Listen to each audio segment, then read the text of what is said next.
construction in pre-existing homes and acreages, Teresa gives her dedication and experience. Give Teresa a call at 402-201-4008.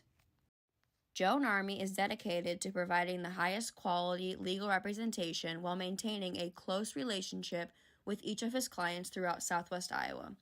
Visit www.narmylaw.com for more information. If you are struggling with debt, you are not alone. St. Albert 1988 graduate Christina Kading is pleased to offer dedicated bankruptcy guidance to clients throughout Southwest Iowa and relieve your financial and emotional stress. Give Christina a call at 712-323-8000. Are you looking for a place for a loved one to call home? Hanson House Assisted Living and Memory Care Residence is a locally owned and operated community in Council Bluffs and Harlan. Call 712-242-5734 to schedule a tour. Are you suffering from back pain, joint pain, or neck pain in the Council Bluffs area? If so, you'll likely benefit from visiting a chiropractor. St. Albert graduate Dr. Felicia Campbell of Align Chiropractic is proud to be one of the best women chiropractors serving Council Bluffs, Underwood, Carter Lake, Neola, Trainer, and surrounding areas. Give her a call today. With over 10 years of experience, IMS Exteriors prioritizes effective communication. Their team is dedicated to following through on their commitments, ensuring that each project is completed with unwavering precision and timeliness. Give Jessie Shea a call at 712-435-9644. At Telpner Peterson Law Firm, our Iowa lawyers understand that legal issues you are facing can be complicated, confusing, and span across practice areas. Call us at 712-325-9000. When you have experienced the loss of a loved one, you can trust the people at Cutler O'Neill Meyer Woodring Funeral Home to guide you through the arrangements necessary to create a meaningful ceremony that celebrates the unique life being honored. Thank you to St. Albert graduates Steve and Joanne Epperson and their children, Phil and Bridget Epperson, and Michelle and Dave Kia, for their unrelenting support of St. Albert. Division 10 Specialties and EPCO distribute the highest quality products for your commercial real estate project. Call 712-322-0308 to learn more today. With offices in Atlantic, Griswold, and Council Bluffs, Armor Insurance provides auto, home, farm, business, life, and health insurance to fit your needs. Armor Insurance is there to protect you along the way, so give Jay Sims a call at 712-323-4959. Thank you to St. Albert Hall of Recognition members and former St. Albert parents Tom and Annette Respaliers for their continued support of St. Albert schools and activities. If you have a big electrical project, make it easy on yourself and call ABC Electric today. Looking to buy or sell a home? Call Next Home today. With over 30 years of combined real estate experience, proud St. Albert parents Todd and Jennifer Cook will bring the right approach to help you find the right fit every time. Give them a call at 402-250-2169. Check out our list of tenants in the Valley View Village. Located at 928 Valley View Drive in Council Bluffs, you will find great restaurants, professional services, medical, and retail. If you are looking for a new home to grow your business, give Mark McKeever a call today at 402-639-7320. Teresa Martin has over 20 years of experience and is a licensed realtor in Iowa and Nebraska. Specializing in new construction and pre-existing homes and acreages, Teresa gives her dedication and experience. Give Teresa a call at 402-201-4008. Joan Army is dedicated to providing the highest quality legal representation while maintaining a close relationship with each of his clients throughout Southwest Iowa. Visit www.narmylaw.com for more information. If you are struggling with debt, you are not alone. St. Albert 1988 graduate Christina Kading is pleased to offer dedicated bankruptcy guidance to clients throughout Southwest Iowa and relieve your financial and emotional stress. Give Christina a call at 712-323-8000. Are you looking for a place for a loved one to call home? Hanson House Assisted Living and Memory Care Residence is a locally owned and operated community in Council Bluffs and Harlan. Call 712-242-5734 to schedule a tour.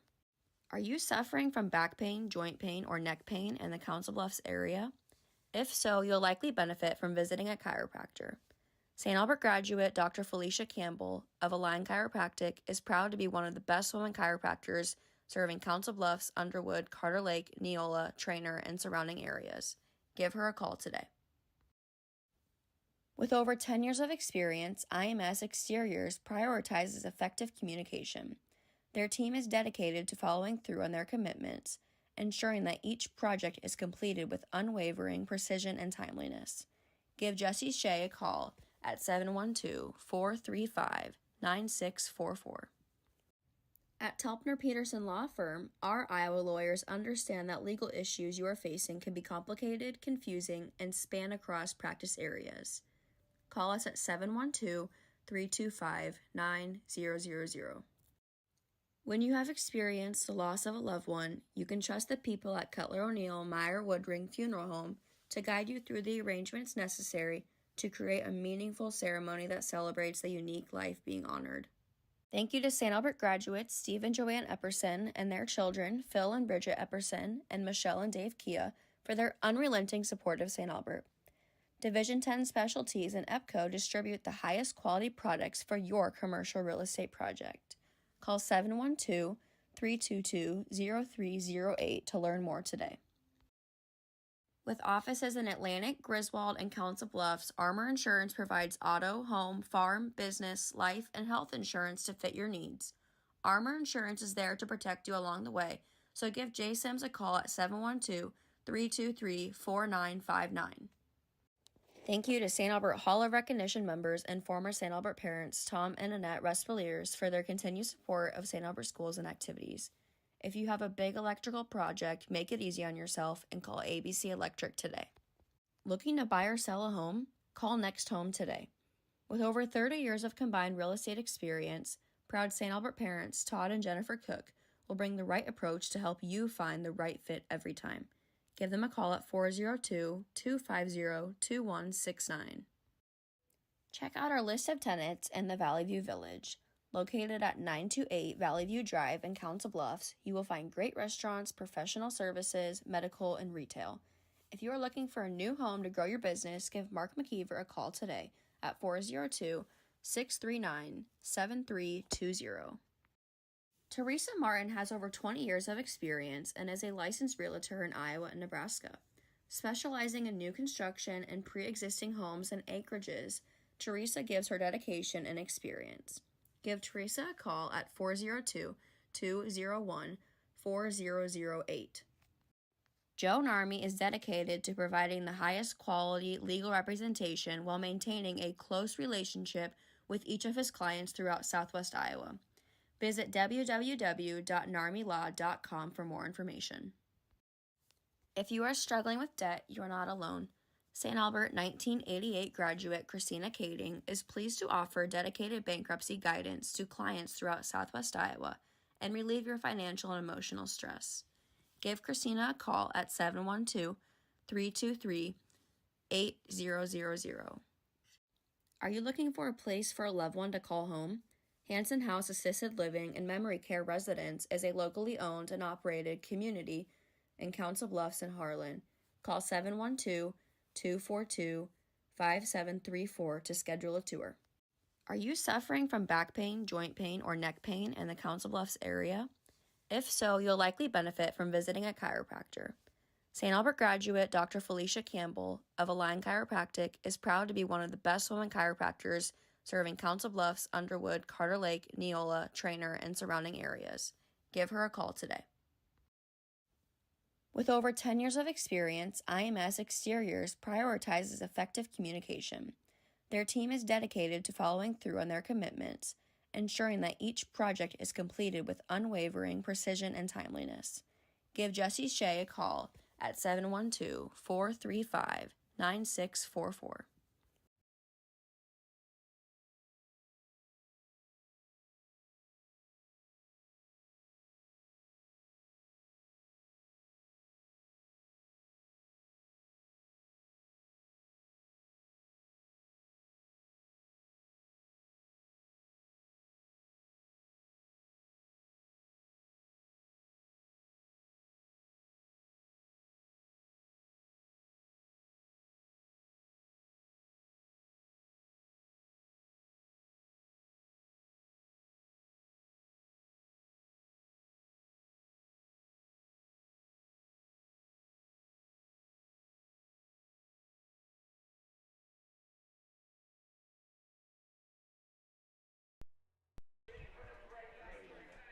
We good now? All right, now we're good. Hey. We're back.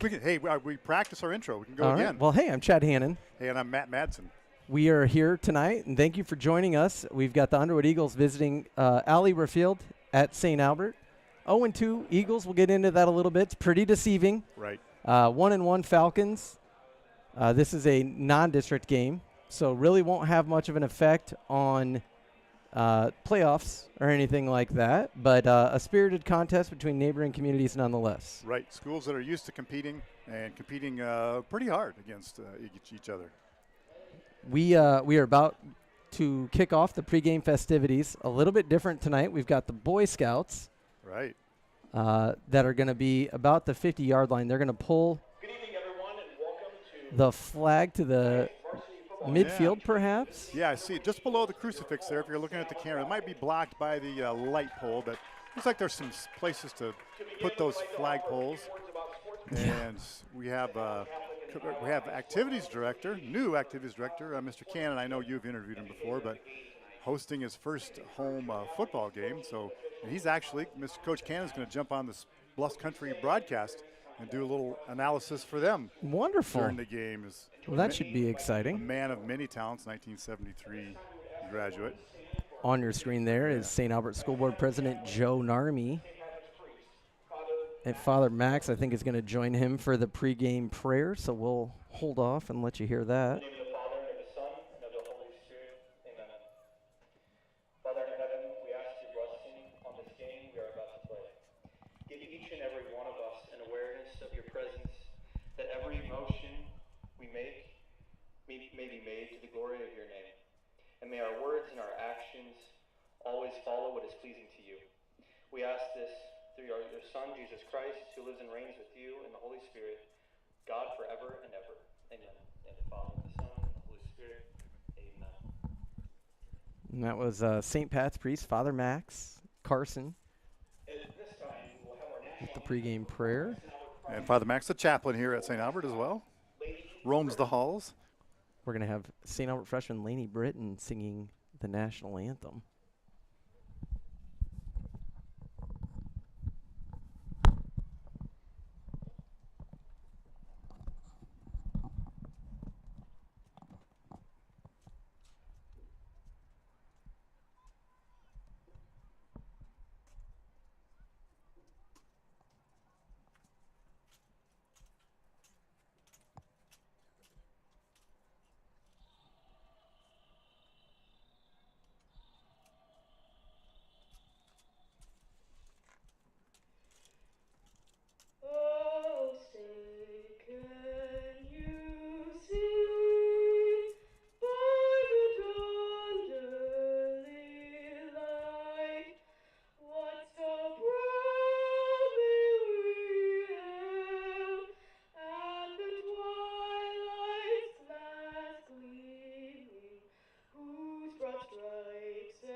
Again, that was St. Albert freshman Lainey Britton, and we can't reveal she has an alter ego, an alter identity, and you'll probably figure it out if you're watching the video tonight, but I don't think we're allowed to say. We don't want to give that away. No. With the Boy Scouts in the middle on your screen there, that's Gabriel Henningsen in the middle.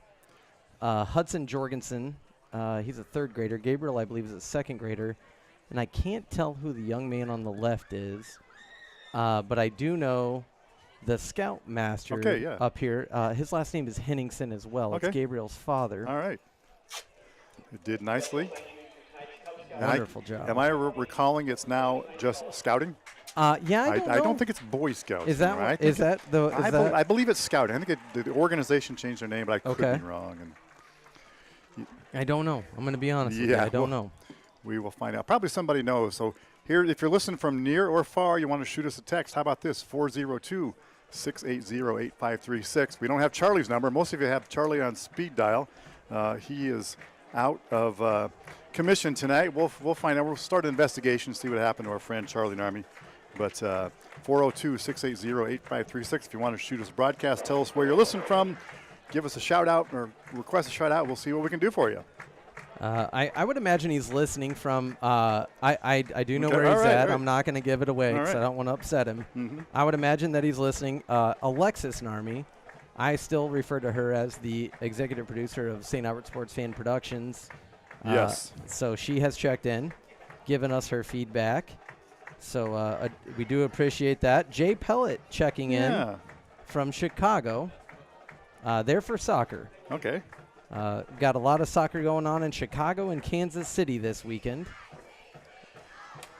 It's the season it's the sport whose season never ends. The sun never sets on soccer. It sure doesn't. And as a soccer parent, it's kind of tiring, if I can be honest about it.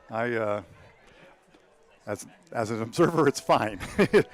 From where I am, it's good. Well, and I know my wife's not listening, so I can openly admit that I'm already tired of it, and we're only about a month into it for the fall. Here's my take on soccer, Chad, and then we'll get back to football, I promise. But this is how it goes. We haven't broadcast together much, but a cutaway here. But I like soccer when there's a chance that what goes on the pitch could cause an international incident. Then I'm all for it. If it's just two domestic teams, if Kansas City's playing Salt Lake City, I don't care. Sure. But if Bulgaria and Spain are going at it, and there's some play, and there could be an international incident. There might lob some rockets or throw some rocks back and forth at each other. I'm all in then. All right. That's what I think about soccer. Fair enough. I can respect that. So the Eagles. Oh yeah, go ahead. Starters being announced here. Sam Schoening for Underwood. I think we'll go with offense there. Yeah, let's do. Sam Schoening, a running back. Easton Robertson's going to start at wide receiver, and he's joined by Sam Holsing. Those two have accounted for the majority of the receiving yards for Underwood. The Eagles are led by Garrett Lutt, Iowa baseball commit. Right. I have been saying for a few years now, if he wanted to play football, I think he is as good of a football player as he is a baseball player. And he was a 2A baseball player of the year last year, wasn't he? Yes, he was. Yeah. State champs. Right. They're joined by Nick Hackett at wide receiver. Aside from that, Grady Jones on the line is joined by Rowan Pattinson, Leo Casson, Charlie Myers, and Will Buckholt. The Eagles, I'll talk about the team briefly. They're 0-2, but as we said before, do not be deceived by that. They lost to a very tough Van Meter team just by 10 points and lost by about 20 to Kemper Catholic, who's on a run of being top-notch at many sports again. There may have been a dip here and there with Kemper Catholic, but they're back on top. So losing to those two teams does not say anything about it. And what it says is they schedule tough games. Yeah, they're not afraid to play anybody anywhere. Eagles are led by Nate McHaleson. He's joined and assisted by Steve Raymond, Timothy Richard, Tyler Ritter, John Tiarks, Trey Wise, and John Williams. Semifinal team last year, Underwood was. Very good team. Handled business in Underwood against St. Albert last year. We'll just leave it at a lot to not very much. Yeah. They were the real deal last year, and there's nothing that would lead me to believe that they're not going to be fantastic this year. We're going to look for them to pass the ball a lot. They've had some injuries, so the lion's share of their yards this season have come through the air, and Easton Robertson kicks off for the Eagles. Back deep for the Falcons. That's going to be Parker Heisterkamp. He's going to collect the ball at the 12. Bring it back up the middle. He's got a lane. Heisterkamp's going to get to the 34-yard line. This is something Charlie and I have talked about for years. I have a cheat code. One of my My son is a high school and college football official. Oh, wow. When they mark the ball on a play like that, it's always on a yard line. They never put it halfway between 2 yards. They put it on the line no matter what, and it's way easier for the chain game. That's why I don't have measurements anymore. What's your opinion about, and we're gonna get down a lot of rabbit holes because I think you and I have only done one other game together. Right. What's your opinion on like the technology that they're trying to employ now? They're getting away from the chain gangs. That seems to make more sense. It's old school. It's like owning a buggy whip factory. Irwin in the pistol with Marshall. Irwin to the near side. Met by a host of Eagles. Call it a gain of 4, according to PA aficionado Jesse Shea. All right. And Jesse's he nailed that one. It's good to know. It is, in fairness, it's right in front of him. He should be able to see it. That'll bring up 2nd and 6 for the Falcons. Falcons coming off a nice game against West Monona. Held a 35-0 lead at half. Came down, scored on the first drive, went up 41-0. Pulled all the upperclassmen and starters out, and the younger kids got a lot of great experience. Irwin's going to carry the ball to his right. About 1, I think, on that play. Falcon offensive line starters go this with Luke Sundberg, Cohen Hamilton, Jaden Beckman, Jackson Burt, and Colt Spencer up front. Receivers are going to be Avery Beck, Parker Heisterkamp, Pavin Craig. And, of course, the quarterback, as you mentioned, is Owen Marshall. Kyle Irwin in the backfield again. Starting off, I believe this is probably his 3rd year of solid varsity playing time, at least his 2nd. He did see some time as a freshman.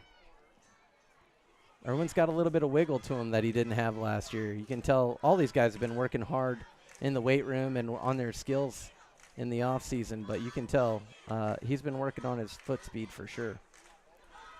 Falcons taking their time to snap this ball. I'm not sure. Calling timeout. Yep. Must not have liked what they saw there. Maybe a lack of confidence, perhaps. We didn't get the crew car for the officials, but is that Barney Johnson? It is Barney Johnson. I tell you what, I was not prepared for that, but I will be in about 1 minute. I just got to pull up my Google Doc. Yeah, no, that's fine. And we have maybe they're pointing at the clock, but Randy Baxter is the official on the near side, probably one of the linesmen. I've refereed basketball with both of those guys. Okay, so tonight's officials, again, thanks to new activities director Tim Cannon. He's done a great job communicating this week, everything that's been going on, making sure that we knew what was going on. You've got Randy Baxter, Barney Johnson, Skip Kennedy, Herschel Reed, and Chuck Wright as well. Okay. All right, I know all those guys. Yeah, I'm not surprised by that. Marshall takes the shotgun snap. Had Joey Mazzella across the middle, pass a little bit low and away. It's going to bring up 4th and 5. Out will trot the punting unit. Punting this year handled by Cooper Hamilton. Right. Long snap by the freshman, Patrick McGill. So freshman to freshman connection. Cooper did a nice job at basketball workouts this summer. Very promising young athlete. A lot of very promising young athletes coming up. Snaps a bit low. Handled well by Hamilton. He's going to get a roll. Robertson's going to come up and grab it, and he's got a great tackle. Tackles by Adrian Jessen. Yeah. Eagles will take the ball on their 30-yard line. So that's a 30-yard punt with really no return. He'll take that exchange. Good downfield coverage. Averages 32 so far in the season, does Cooper. Checks out.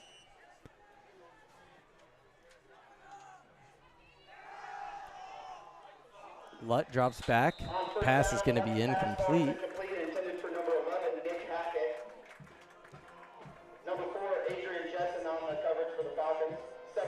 That's Herschel Reed is the official standing over the football. Is he the white hat tonight? No, Barney Johnson's Barney the white. Johnson's the white hat, okay. The white hat is the referee. Herschel's probably what you would call the umpire. Okay.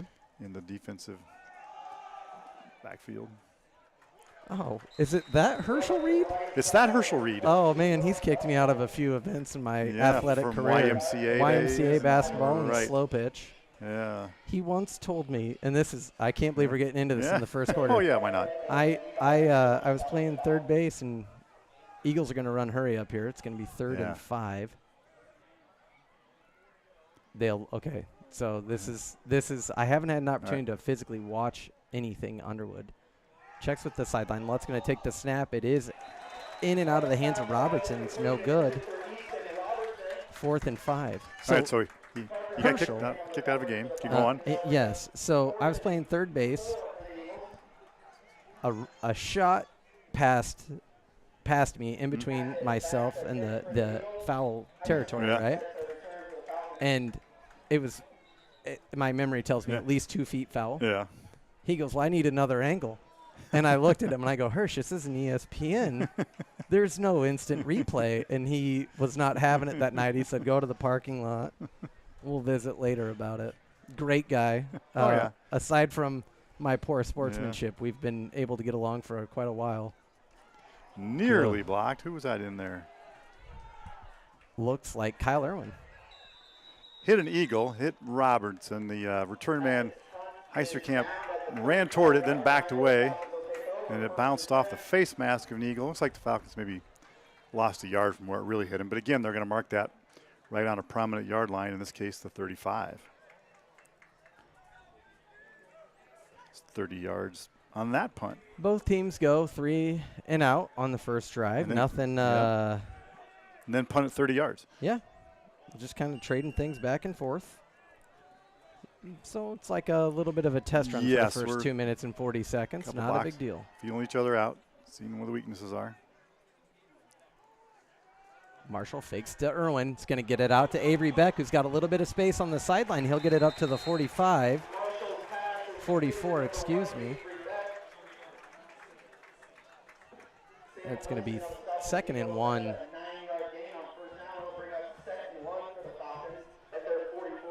Second and 1 here.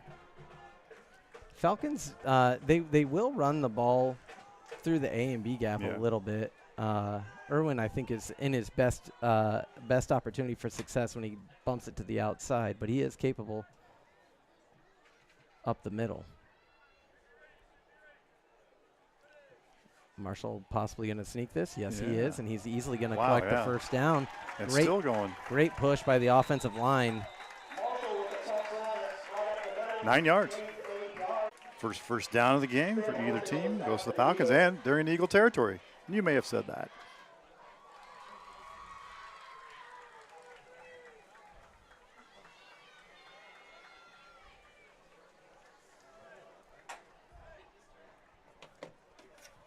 First and 10 for the Falcons. Nice to see, first down, get that first one out of your system and see what you can put together here.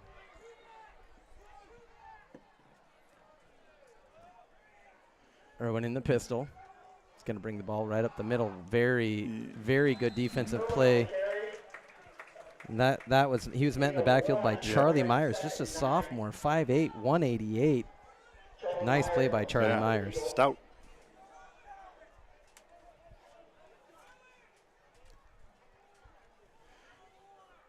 Second and 9. In and coming out is, I can't read the numbers. There is no 35.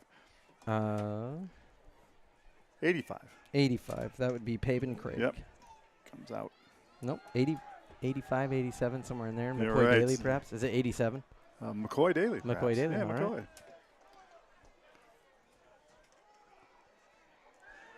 McCoy. Right. Marshall keeps the ball. He is going to collect 2 yards. It'll be 3rd down and 7 for the Falcons at the 45-yard line. With another year of development, of course, Owen's a senior, but now all of a sudden, Owen is a stout and important defensive player. Yeah, that's been good for the Falcons and good for him. One of the state leaders in tackles right. through 2 weeks. I had a chance to talk to Coach Woods, about how he feels about his starting quarterback, being relied upon so heavily on defense. He feels great about Owen's leadership and said he really fills in well. The premise of Coach Woods' defense is to kind of cloud things up in the lane and clean it up on the backside. Irwin with a great run. He's going to be met at the 39-yard line. He will be, call it 2 yards short. It'll be 4th and 2. it appears to me that Coach Woods is going to go for it. Right. You're inside the 40. Maybe you need about 2.5, it looks like, between 2 and 3 to get where you need. We haven't mentioned I didn't collect the names of our chain gang. Probably some of the same ones. My eyesight's not good enough, but I know Matt Noon is probably over there. I don't know if Dad Mike is with him or not. There it is. Falcons get him to jump. It'll be 1st and 10 St. Albert. First penalty of the game. And second first down on this drive. Circle that one.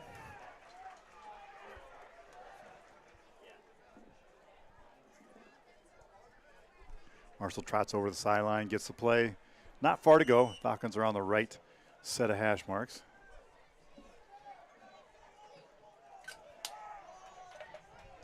Have the cross in the center of the field. That looks beautiful. That took some there's some debate about where exactly it should go. We spent some time with that the other night. Well, I'd like to talk about that too, maybe around halftime. Yeah, that sounds great. Great play that Irwin's met in the backfield by number 50, Grady Jones. Yeah. He got through the offensive line pretty easily there. Yep. You're right, that is 85. That's McCoy Daly. Yeah. 6 foot 190. So McCoy getting some run on the offense there. Maybe as a secondary blocker. It is 2nd and 13 now for the Falcons.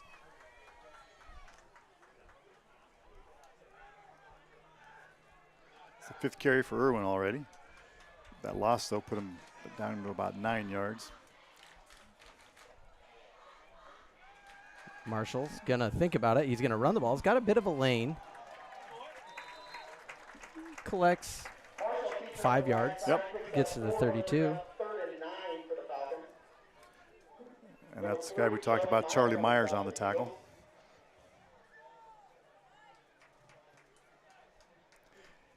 Yeah, it's really encouraging, I think, Chad. So we're, a season and maybe a quarter now, into Coach Wood's tenure. And from not looking like a football team, 54 weeks ago to where they are now, it's pretty incredible. I completely agree. Yeah. And it goes to show his ability to not only to have a vision, but communicate it. Marshall's going to drop back. Some pressure. He lets it go for Heisterkamp, who is open in and out of the hands. Coverage was by Jonathan Harold, a senior wide receiver defensive back. Hey, I know we have at least one listener. He's right there in front of us somewhere. Matt Sheffield. Always. Listening in and checking in, so thanks for that, Matt. It's good to know that near and far, our lunacy knows no bounds. So Coach Woods here is going to punt. You've got McGill in. He's going to be protected. Mm-hmm. Kind of hard to tell. I'd like to get those up-backs numbers. Yeah. Great Nice punt by kick, Hamilton. If the coverage can turn, there's Adrian Jessen. He's going to Yeah. down the ball at the 5-yard line. I tell you what, if you're an Iowa football fan, you are loving what you're seeing right now There you because go. this is just some good, hard football. That's 28 yards on the kick and 0 return again. So, the average is 29, but the net average is also 29. That is a very solid punt. Underwood with their backs against the goal line with 4:02 here to go in the first. See if Underwood puts it in the air. That really has been their bread and butter so far this year, and they've got Ludd as a great quarterback. As I say that, they can get a successful run. Let's see who comes up off the pile there. 23, 22. That's going to be Will Buckholt. And Underwood's going to pick up the tempo here. It's a gain of 7, 2nd and 3. It's Buckholt again, and he's going to power through. Falcons do bring him down. That's Adrian Jessen and Parker Heisterkamp that bring him down. First down, Underwood. A lot of pressure taken off the shoulders, getting out from the shadow of the goalpost. 26 yards on 2 runs. Underwood has not had success running the ball, and this is Buckholt for the 3rd time, and that is not going to get much, maybe a yard, if you will. Coming into tonight, Underwood had just under 200 yards rushing as a team through 2 games. And Buckholt didn't really have any of those. No, but I believe that he was their starter coming into the season. Word healthy. on the street was that he was injured a bit in a scrimmage. A little bit of a slip from Joya Mazzella there. The pass will be complete from Lutt to Sam Holsing. Brings up 3rd and 4 for Underwood. Yep, getting 6 on that completion. And the receiver was down. I don't know if the officials blew him that way right away because knee was down when he caught the ball. He tried to get up, but they did catch that. Lutt takes the snap, fakes the handoff. He's going to come right up the middle. He does collect the first down. He's met by a host of Falcons, to include Jaden Beckman, Levi Anderson, and Owen Marshall. Marshall comes up a touch gimpy there. That is not great. Looks like maybe an ankle or something there. He's going to come out in coverage, though.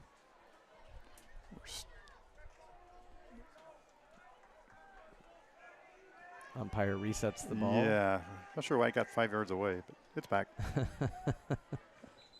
And that is going to be either false start or illegal procedure. That run by quarterback Lutt put him back into positive territory for the year. Probably had to scramble quite a bit and didn't have any design runs, and he was 4 yards to the negative before the night started, but now he's in plus territory in single digits, and that'll likely change. Couple of scores from around the area. Shenandoah up 13-0 on Nottoway Valley. Clarinda leads Trainer 6-0. Clarinda's a good team, I believe. They look like they have a solid team.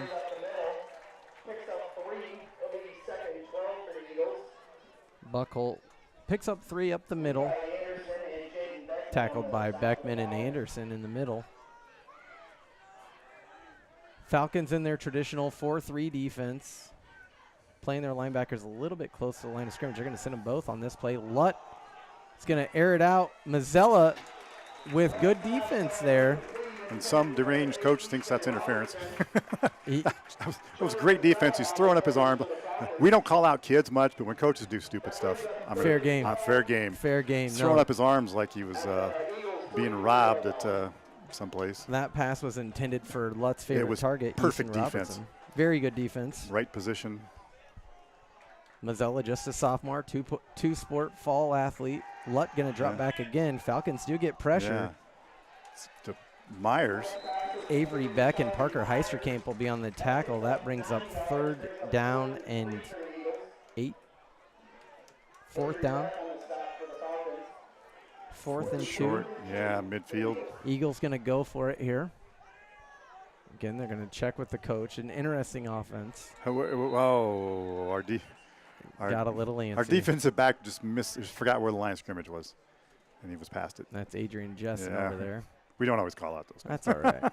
That's all right. If you're watching on the video. Hey, honest mistake, and that's okay. He was going to guard his guy close. The problem was his guy wasn't on the line of scrimmage. And I tell you what, I understand his point of view. He's got Robertson over there, and Robertson is not to be taken lightly. Yeah. 3rd first down for Underwood. Lutt is going to hand it off to Buckholt. Buckholt, hard yards up the middle. He does break away. And Buckholt's going to be in. That's going to be a 41-yard touchdown for Underwood. They're first on the board with 1:07 to go in the first.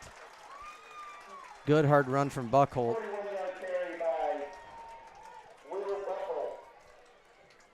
Nice cutback. He started off on the far side of the field, cut it back to the near.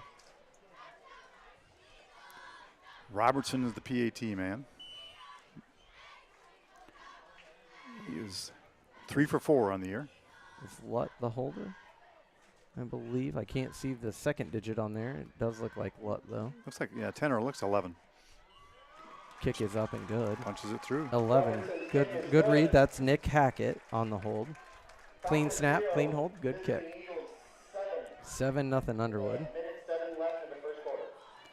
107. So the Eagles backed up to their own 5, so a 95-yard drive, and a lot of that was hurry-up business, but then big runs. There was a Buckholt did the majority of the damage on that drive, rushed for 71 of the 95 yards they picked up. So the running game is back, apparently.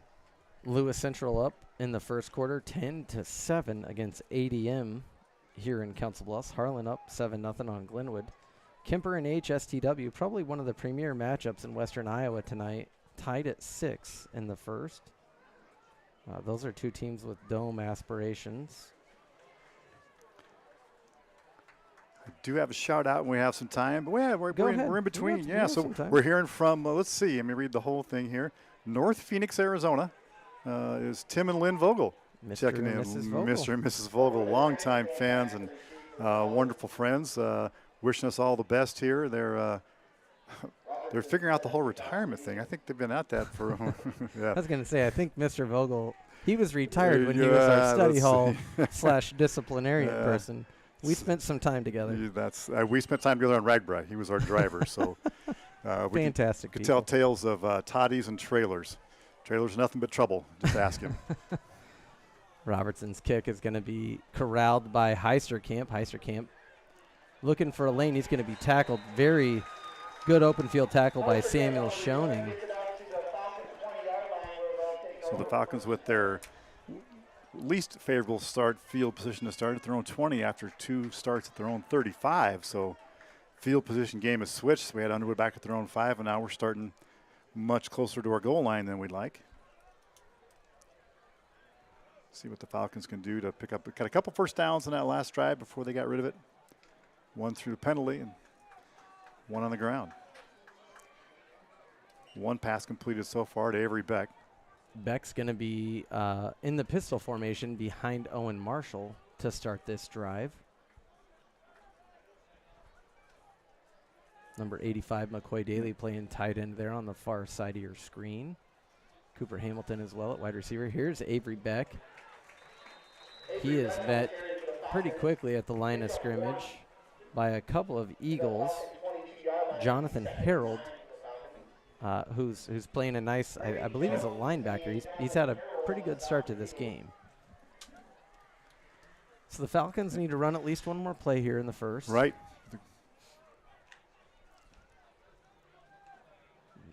Be good to see how they respond to quite an authoritative drive by Underwood 1 possession ago. Marshall rolls to the near side. He's got Heisterkamp a little bit high for Heisterkamp. He gave it his best effort, couldn't corral it. It'll be 3rd and 10 for the Falcons with 19. Punt of the quarter. That's not anything you like to see, although the 1 for the Eagles so far.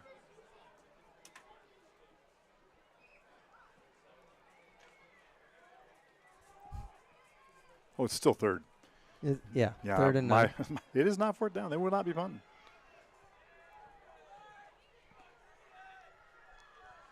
Oh, the snap is a little bit much for Marshall. That is going to be a fumble. I believe it's recovered by Underwood. PAT pending. Yeah, so 1 play. 1 play, 13-yard, let to Holsing.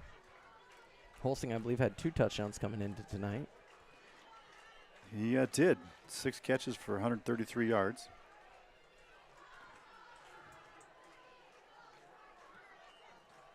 Robertson's PAT is good. 14-0 Underwood with 8 seconds to go here in the first. All right. Maybe they'll probably hit the reset button a touch here. Yeah, so the Falcons will have 1 more. Well, potentially 1 more player. Maybe the kick return will run out the quarter. Heisterkamp's first kickoff return was very. Return will run out the quarter. Heisterkamp's first kickoff return was very impressive. Second one, the coverage from Underwood tightened up quite a bit. So, hopefully Parker can find himself a little bit of space. He'll be joined in the backfield by Kyle Irwin.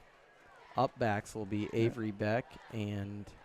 Is that Adrian Jessen? Is that 4? I can't see it. It's either Adrian Jessen or Joey Mazzella. It might be Mazzella. Looks a little taller than.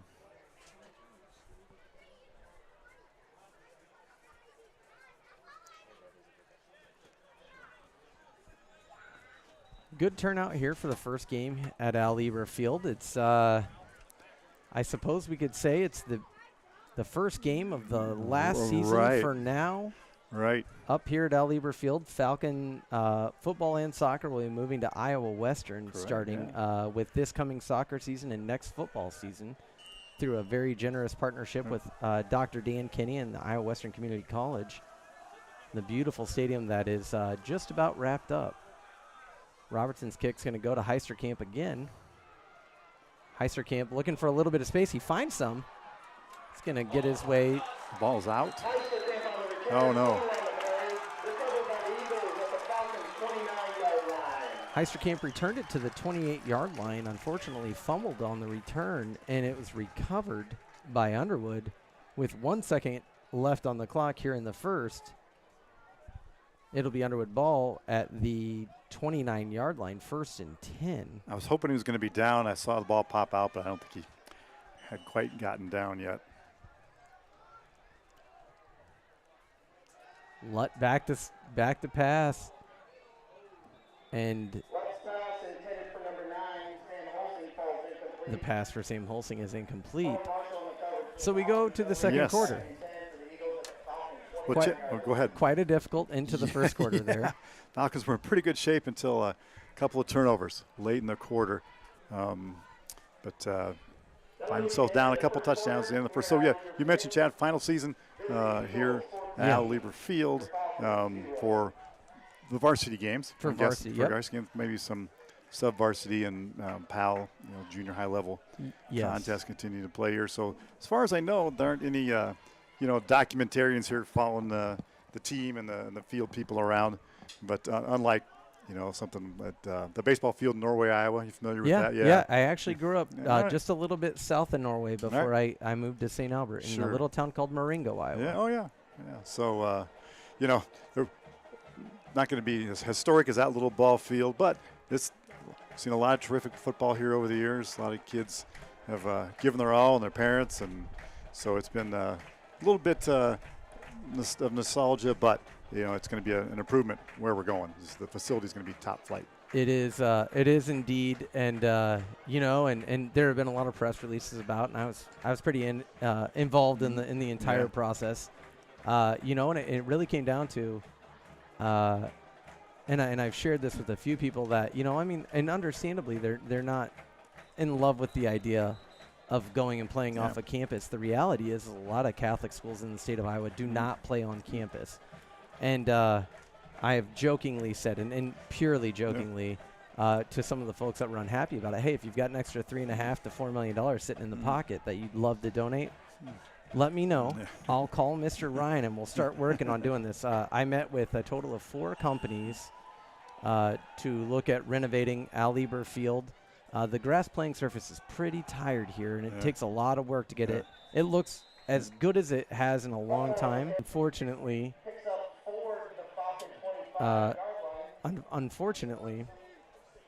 turf is all the rage these days, you know. It's not the turf of old that was dangerous and hard. It's Lutt's going to drop back. Roll to his left on 3rd and 6. Pass is going to be complete. I can't see the number. That's number 11. Nick Hackett. Hackett picks up 20. It's 1st and goal. Underwood on the 5-yard line. Nice pass by Lutt. Good run by Hackett. This is Buckholt right up the middle. He's going to be met by a few Falcons, including Levi Anderson and I think Paven Craig down there. No gain. So it'll be 2nd and goal on the 5-yard line. Tough spot for the Falcon defense to be in here with the short field. 2 short fields in a row. Buckholt to Lutt's left. Going to be a run pass option. Lutt keeps it, falls forward to about the 2. Gain of 3 in what is setting up to be a beautiful early fall evening here in Council Bluffs. So I guess the final things I'll say about Iowa Western, I have spent some time on the surface. It is down, and they are playing soccer out there at the college. It's quite the experience. It will be a first-class experience for our players, the fans, and the guests.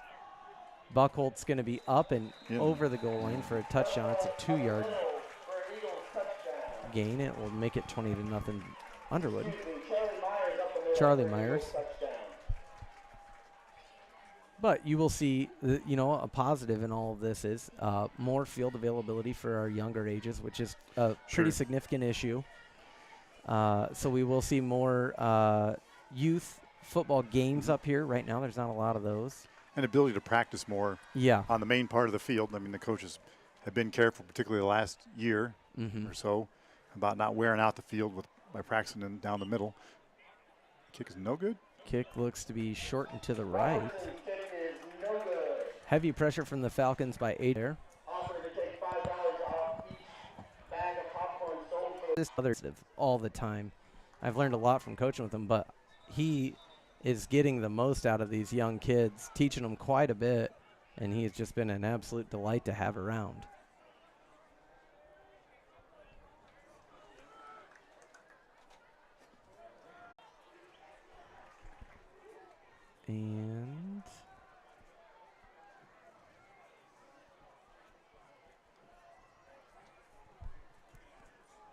And we're back. All right. 8:01. Sorry about that. The Wi-Fi up here crashed. We moved to a hotspot. Thank you to Brady and Kellen for getting that sorted out. Underwood's going to rush with Buckled up the middle. Well, I said it before we started, and it's more true now. We have the technological A team here. So yeah, very fortunate to have members of the St. Albert Digital Media Club here. Officers, not just members. Yeah, very important. We are in the presence of royalty here. 2nd and 4 Underwood. 6-yard gain by Buckle. Lutt's going to keep the ball. He's met immediately by see who that was. Jaden Beckman, I believe. Beckman's joined by Cohen Hamilton. Yeah, nice stand-up tackle by Beckman. Be third and 2.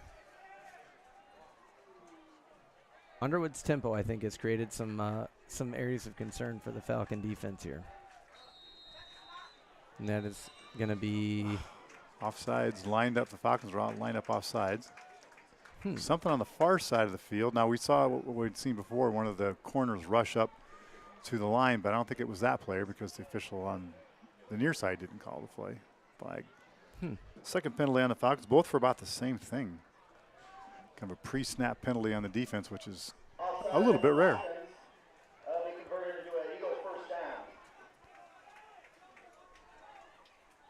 Charlie is listening. All right. Mr. Narmy, thanks for listening. Lutt's going to go deep here.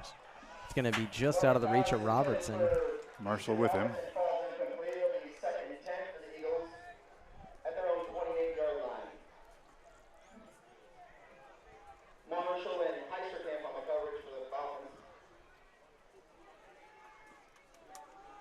Underwood doesn't huddle.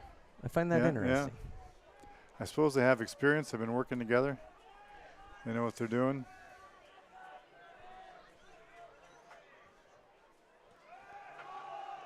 Buckle going to run the ball up the middle. Bounces it back to the outside. Cole Hobbs brings him down. Buckle will pick up 7. 3rd and 3, Underwood on the 33. And right before we came back up, Falcons had a great punt. Cooper Hamilton, nice punt. Right. Very good return by the Underwood returner. However, it was met with a illegal block in the back that set Underwood back at around the 20-yard line. It's a 47-yard punt by Cooper Hamilton. Lutt's pass intended for Robertson. It's no good. 4th and 3. Parker Heisterkamp on the coverage. That ball was just a touch too low. It was going to be a showdown out there if that was completed. Falcons kick return team coming onto the field. Heisterkamp deep to receive. Is this Underwood's first punt? Second punt. Second punt. Second punt. Thank you. You do a much better job of keeping stats than I do. I generally remember to write it down, but not always. Underwood's going to bring number 50 onto the field here at the last minute. He's going to be the up back. Everybody's set. Heisterkamp does call a fair catch at the 41. 29 yards on that punt. Number 12. They may have had 12 people on the field there. The Eagles? Yes. Okay. We got a confirmation nod from Brady Smith, and I believe it. Water break timeout. Water break timeout. Kind of interesting. Yeah. It's halfway through the quarter. Did we have one in the first quarter? No, we did not.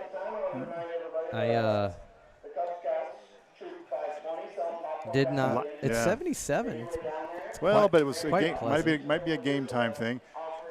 Hey, we should talk about a bunch of people we're going to see here. Yeah. We have cheerleaders: Michael Alfaro, Kinley Banks, Laney Britton, Addison Chickering, Kia Ferris, Rachel Julian, Allie Mazzella, Nyla McCauley, Carly McGrath, Kaylee Owens, Caroline Ramirez Montalvo, Kathy Ramos, Aurelia Salas Cisneros, Maria Shaw Caldwell, Alyssa Shepard, and Peyton White. Their manager is Sarah Julian, and they're coached by Teresa McBride and Raven Gow. So they do a great job. The dance team: Elle Eichel, Ketty Polis-Schweer, Rachel Thompson, Ava Wagner, Emma Wigington, and Elise Wolford. And they have a manager too, Ava Eichel, and they're coached by Alex Whittington.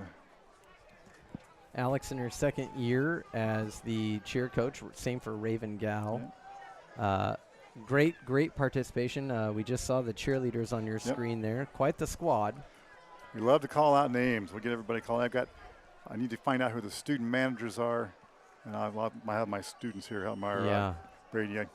There's a set of sisters, and I'm going to call them by the wrong name, so I'm going to get these guys to clarify me. It's Sophia or Olivia, and I'll get the right one. Reverse. Heisterkamp's going to get to the corner. He's got a bit of space. He cuts it back inside. He's met by 19 yards on the carry. Tayden Hull.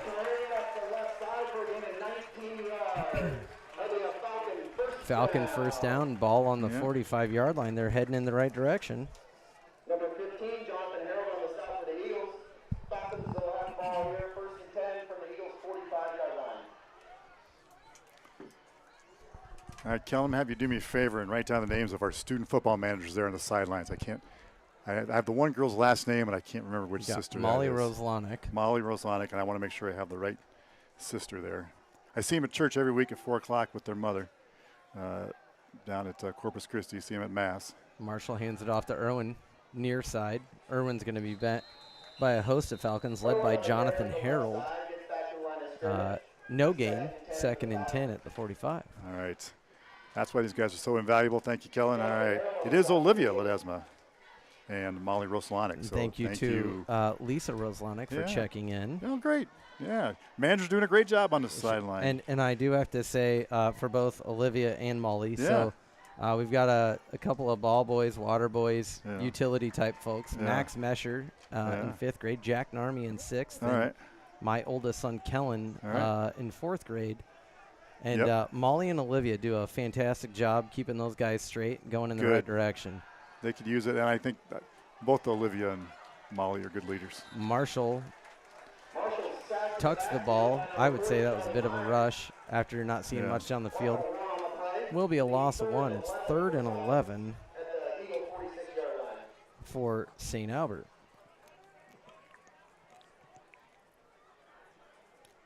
But yeah, it's been those boys have had the time of their lives. They've been able to ride on a couple of charter buses. Right. Kellen asked me, he said, "Do they ride on this bus every time?" I said, I wouldn't get used to it, but enjoy it while you can." I think we have freshman Aiden Gall down there taking pictures on the far right-hand side of the with a big, fancy-looking camera. Marshall fakes it to Irwin.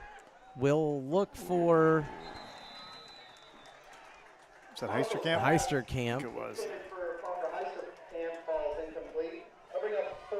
Coverage by Sam Holsing there. Ball falls incomplete. Coach Woods brings in the punting crew. Yep. Patrick McGill was dinged up all summer. I mentioned before, helping with basketball workouts. And most of the summer he was out of commission for doing things that were difficult, but says he's improved, and there he is doing the long snapping.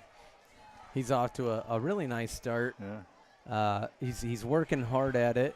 His younger brother Frank's on my 4th grade football team, and he's inspired those young linemen to work hard. And that snap gets back to Hamilton. Hamilton corrals it and gets off a booming punt. It is going to go into the end zone. And as always, the St. Albert trainer is 1997 graduate Nick Finken. Great guy. Also a science teacher up here at St. Albert. I have the pleasure of doing some substitute teaching. Okay. Had about 4 gigs so far this year up at school. Be here part of the day this coming week, so I enjoying getting to know some of the students. Did the same last year, getting to know some of the students, other faculty. It's been great. Holsing going to come in motion. Buckholt carries it up the middle. He's going to be met by a handful of Falcons, including Levi Anderson and Cole Hobbs. It's quite a collision there in the middle of the field. Buckholt will gain 3, brings up 2nd and 7 as we've crossed the 4-minute remaining mark in the second quarter. Lutt drops back to pass, looking deep. Airs it out. And that is going to fall incomplete. He's got a cannon of an arm. That was a mile. He didn't even step into that, in my opinion. And he still overthrew it by 10 yards. I'm told that we have a birthday today. Nick Finken. Oh, Nick. You were just talking about Nick. Happy birthday to Nick Finken. All right. Friday the 13th. What better way to spend it than down here on Al Lieber Field with the Falcons? Nick, one of those tireless people that's committed to St. Albert. He spends a significant amount of time in and around the building and with all the kids. It's going to be a false start on Underwood. It's Underwood's fourth penalty, for 25 yards. 25 is a little deceiving because the one negated by a 30-yard return.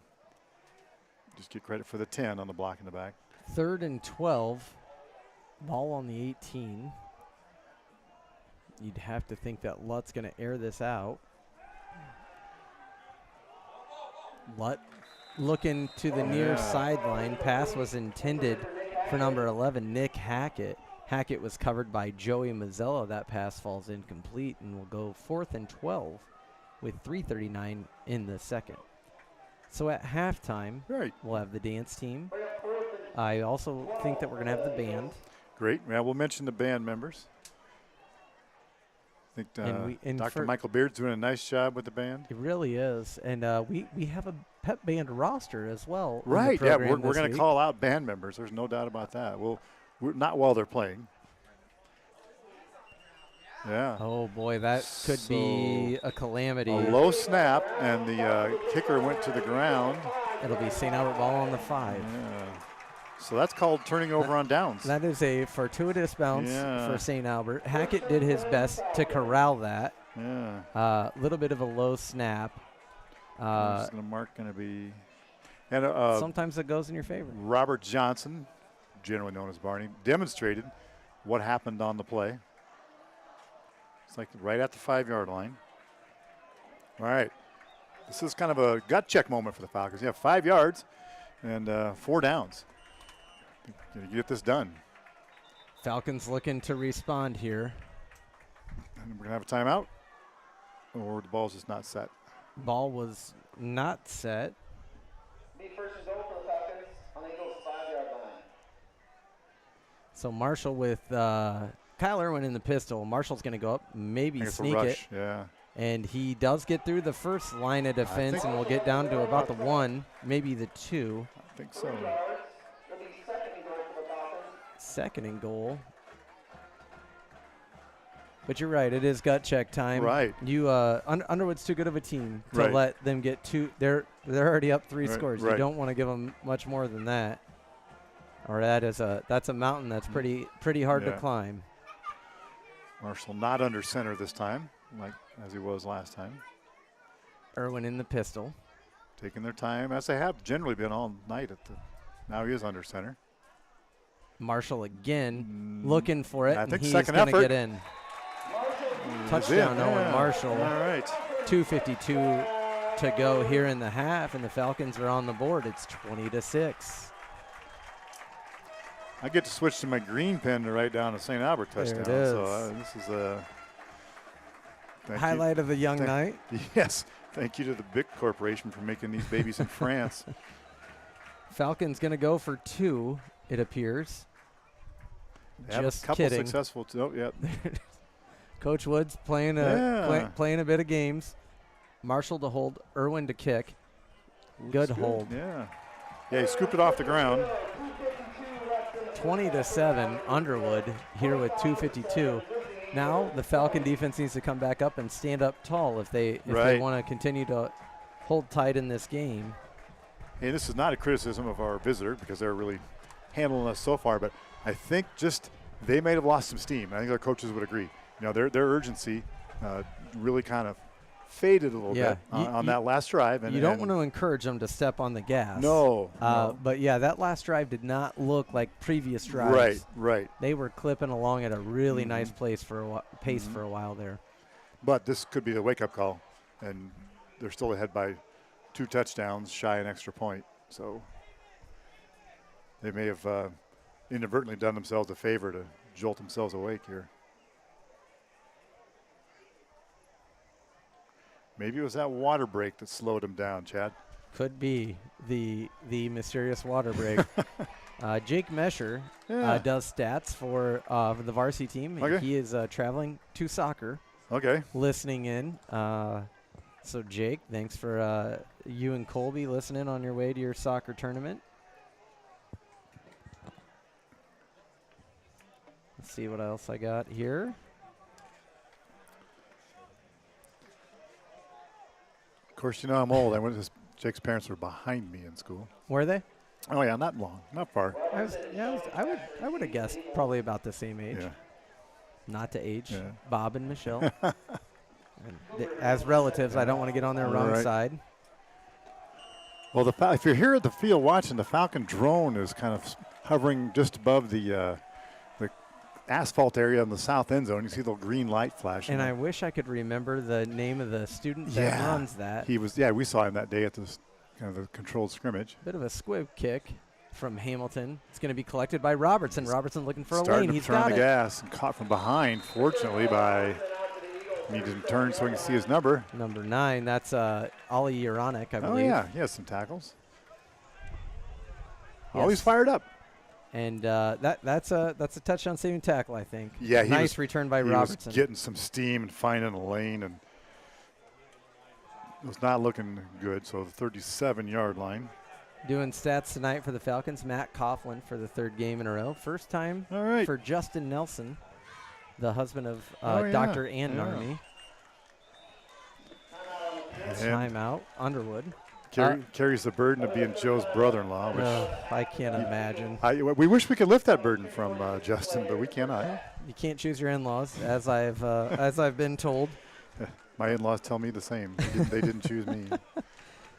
One of my friends from Underwood, Brandon Jagger, checking in. All right, great. Wonderful guy. His daughter McKenna played soccer with my daughter Allie. All around great family. Brandon and Megan, they've got 2 young boys in elementary school. Have a brief scoreboard there, Gray. It kind of wavered on us here a little bit. Did it? That's the word of the day. So one of the things when I substitute, I look up while they're working on their assignments left by the teacher.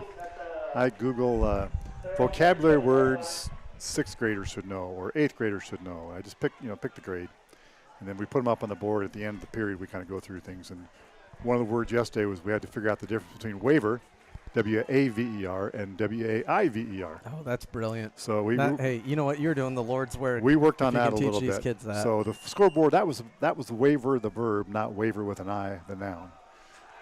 Lutt passes off. Looks like Robertson.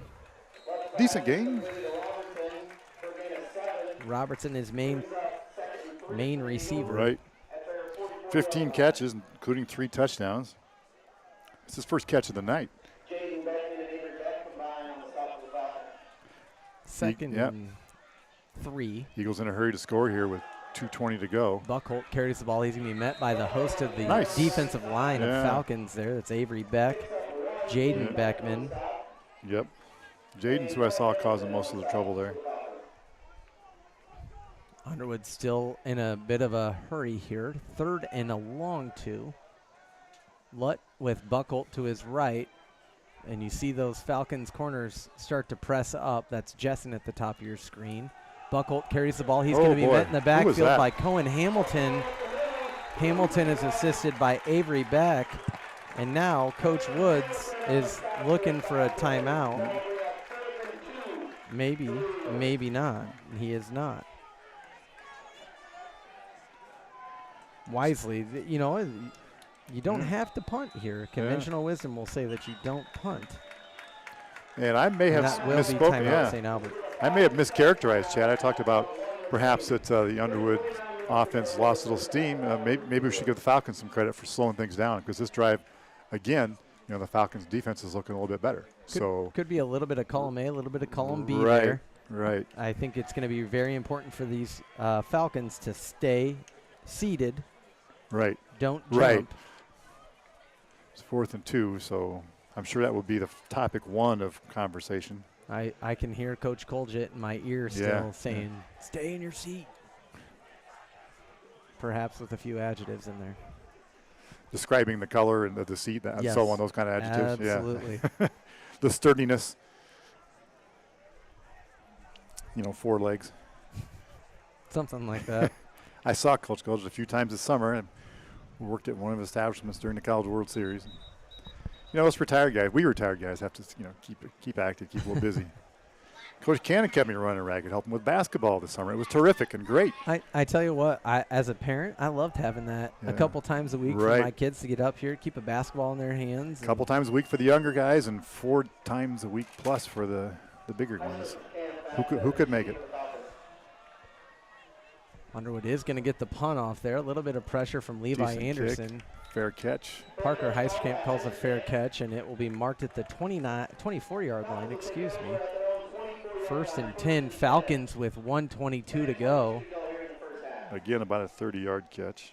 Excuse me. 3rd punt of the half. So really, things look pretty dire. Well, we'll get to that, but you know, just briefly, look pretty dire after the Falcons were down 20-0 and 14-0, turned it over as 20, and all of a sudden, within the last half of this second quarter, Falcons are playing a lot better. They've found a bit of a stride, you know, and it helps only needing 5 yards. Yeah, right. You know, but hopefully for the Falcons, that gives them a little bit of confidence as they go into this drive. A long way to go. 76 yards if they want to get a touchdown here in just a minute 20. Marshall's going to keep the ball, looking to get the ball outside. He's met by 2 Eagles.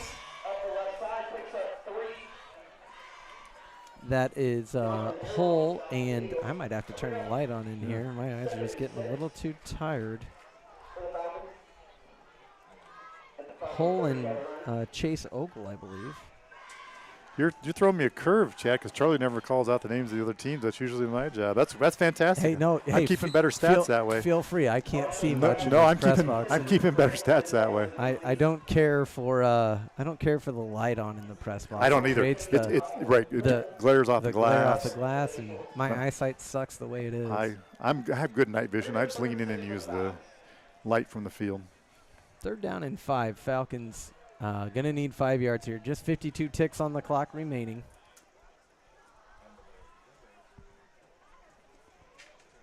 And I would like to point out, yes, because it has happened in the past, the time on your screen is unofficial. We actually run that off a tablet. The scoreboard does say 52 seconds. Good to know. Marshall looks short. Got a little bit of room to run if he wants, and he's just going to burn as much time as he can. He looks for Parker Heisterkamp, and that pass falls incomplete. Very good coverage. Very good coverage by Robertson.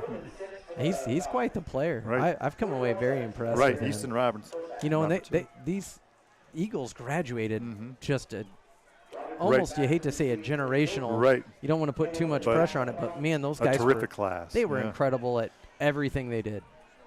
Football, basketball, track, baseball. You know, I mean, they really had a year that you really couldn't ask for much more than what they were able to accomplish, and they were involved in all of it. So it's nice to see a senior like Easton Robertson getting a chance. Hamilton gets off a nice kick again. There is Robertson corralling the kick. Looking for some space. He's going to step out of bounds about the 40. Whoa. And that. There was, you may have seen that on your screen. Yeah. Unfortunately, the officiating crew missed that to the chagrin of the St. Albert coaches. And some sort of block in the back. I was watching. no, it was a couple hands to the face in the shove. Okay. So Underwood takes over, 34 seconds to go. Ball on the 43-yard line. Nonetheless. Lutt with 4 receivers. Burkhart with, to his left, Buckholt.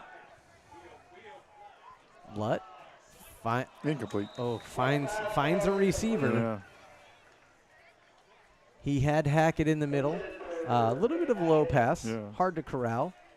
28 seconds remaining on the clock.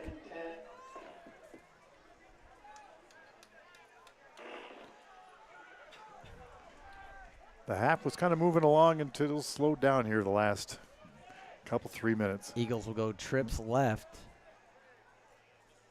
Buckholt brings the ball up the middle. He's met by Cole Hobbs. Gain of 3. Be 3rd and 7 on the 46. The clock will continue to run. Underwood still has 2 timeouts, so they could use one here. Lutt's going to take the snap in the shotgun. He's going to step back, and he's going to wisely throw the ball away. 3 seconds left on the clock. I think that was Colton Lear with the near interception on the sidelines. Falcon football and strength and conditioning coach and wrestling coach.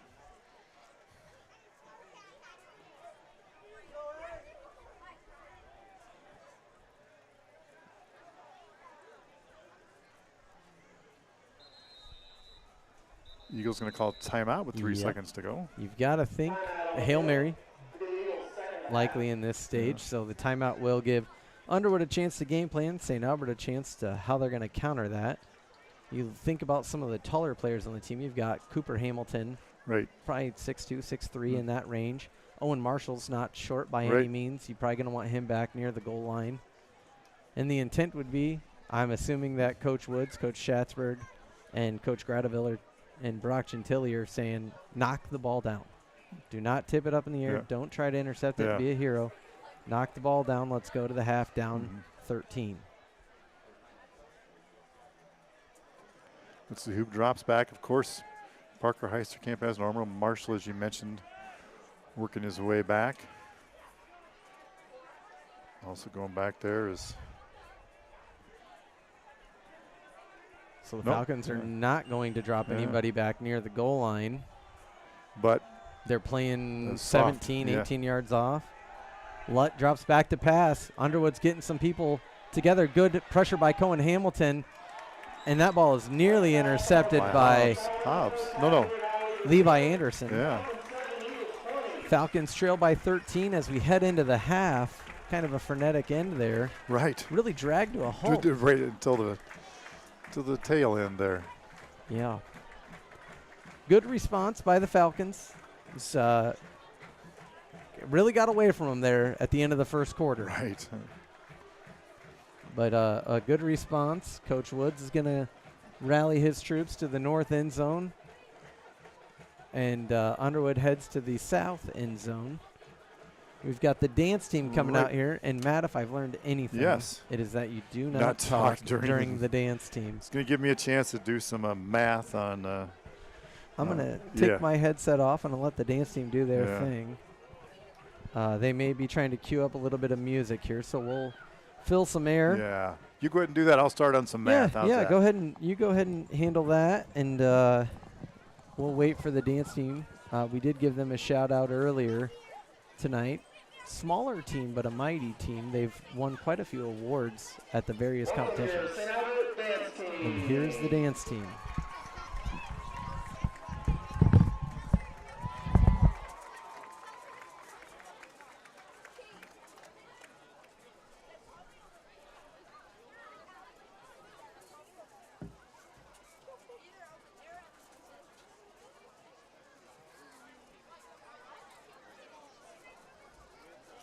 Ladies, music is on.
Let's hear it for the St. Albert dance team.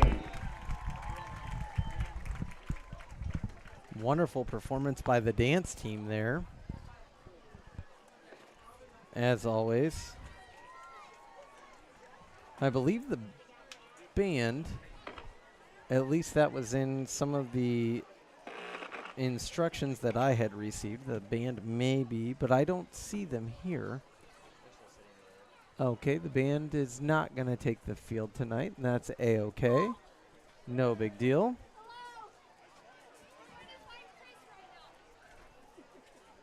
As we, who's that? Huh? Who? Oh, from the non-pro. Okay. Peter Burnett in the house from the non-pro. Nice to see him. Hey, Peter. Yeah, we're grateful to have the rest of the local press. We have Bluffs Country Radio down here and have Coach Cannon, as we mentioned, doing some analysis. There's a guy who knows a little bit of something about a great deal of everything. I'm going to try to snag a picture of that. You get a picture of that. Let's talk about the band. We heard from them, of course, before. It's a good, a great number of band members led by Dr. Michael Beard, is the band director, music director. We have flute section is Maisie James, Quinn Jones, and Melina Williams. The clarinets, Matthias Alvarez, Laura Kelly, Hope Mans, and Patrick Ryan. The sax section, Elijah Crisp, Owen Uronic, Cody Kirkman, and Emma Wigington. The trombones, Austin Bauschka, Leo Beiske, Mackie Beiske, Will Tiemeyer, and Otto Wally. The trumpets, Ben Beiske, Liam Crisp, Abby Lewis, Hector Maldonado, Isaac Mans, Cruz Mazzella, A.J. Smith, and Brent Vogel. We have one baritone player, that's Kevin Mendez Pineda. Tuba, a couple of guys, Hunter Ventiker and Alexander Ray. The percussion section, Laney Britton. Boy, Laney Britton's been busy singing the national anthem and being in the percussion session. Joined by Gavin Dempsey, Jeremiah Kinsley, and Camila Solario Juarez. And the mellophone, Kason Ebert and Lila Kohlhaas.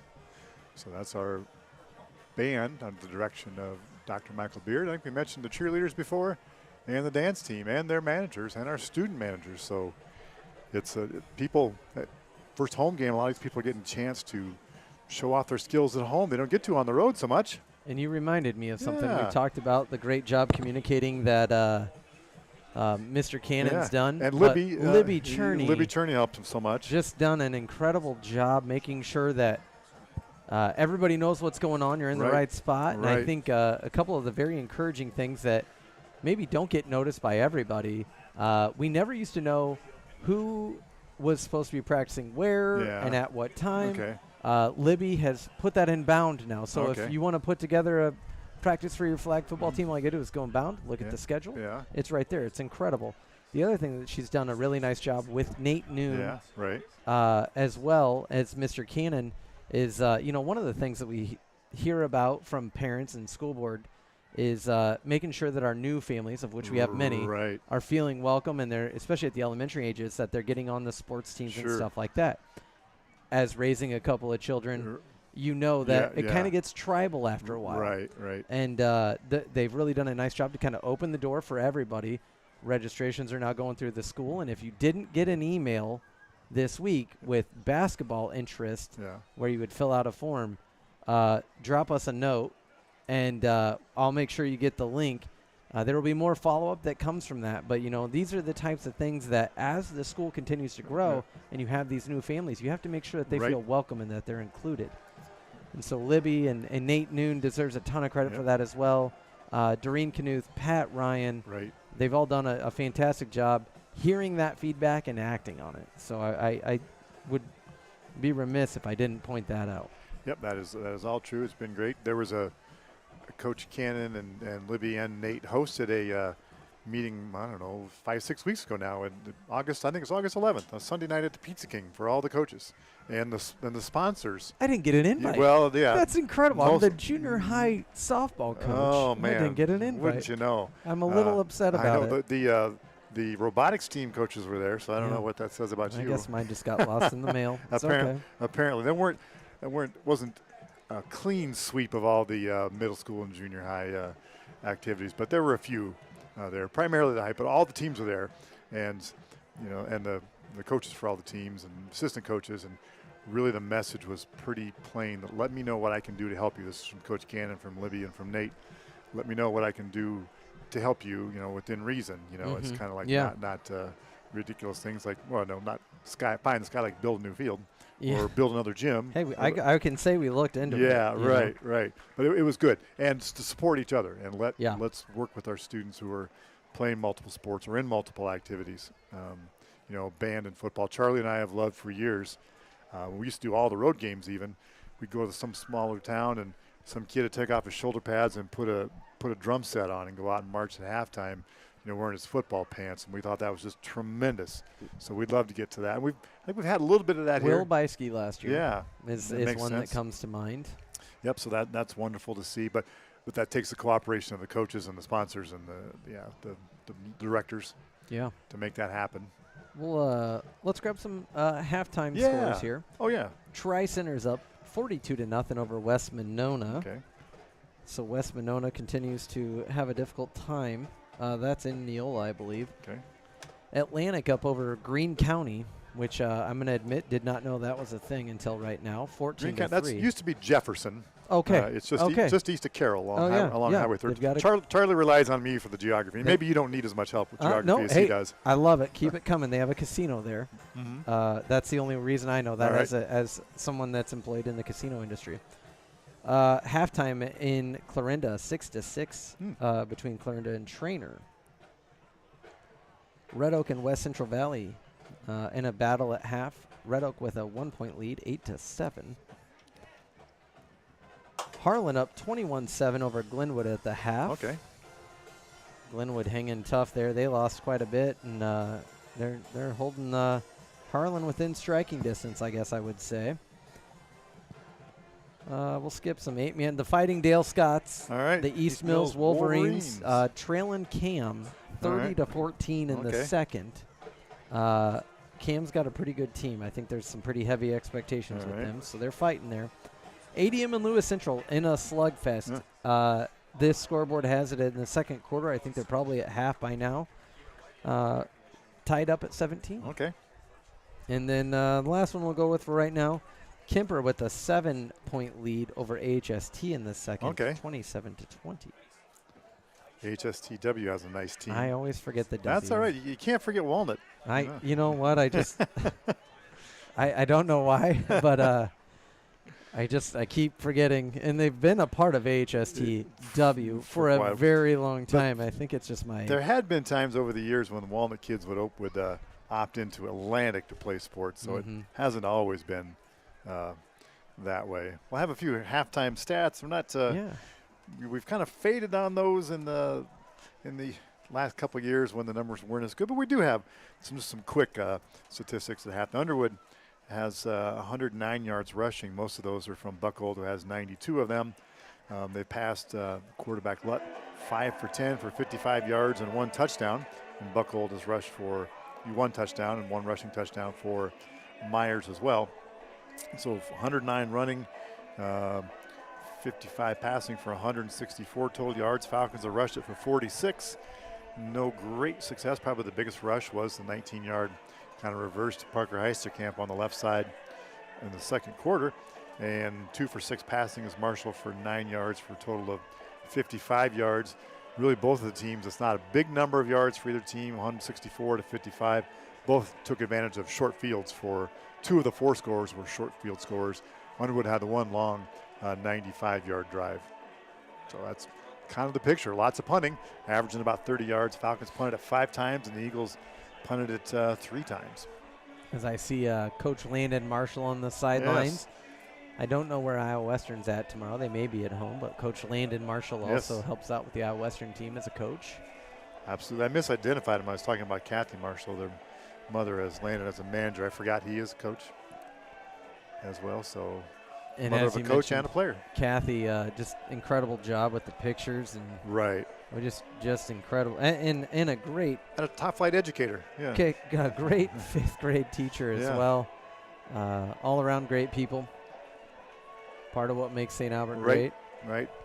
The Ron's been a stalwart, a regular member of our field crew this Yeah, we'll talk Let's a little talk. bit. Yeah. Why don't you educate folks a little bit hey, about if you're that, listening, I please? know some of you listen show up, but field crew is a group of volunteers who just get the field and the environs, the area around it ready. We start usually right at the beginning of August. You get here and there are just weeds everywhere. Things have grown up over the summer. The bleachers are kind of a mess. We had old railroad tie steps to the press box that probably were 4 years overdue for being replaced. So we do projects. We clean up.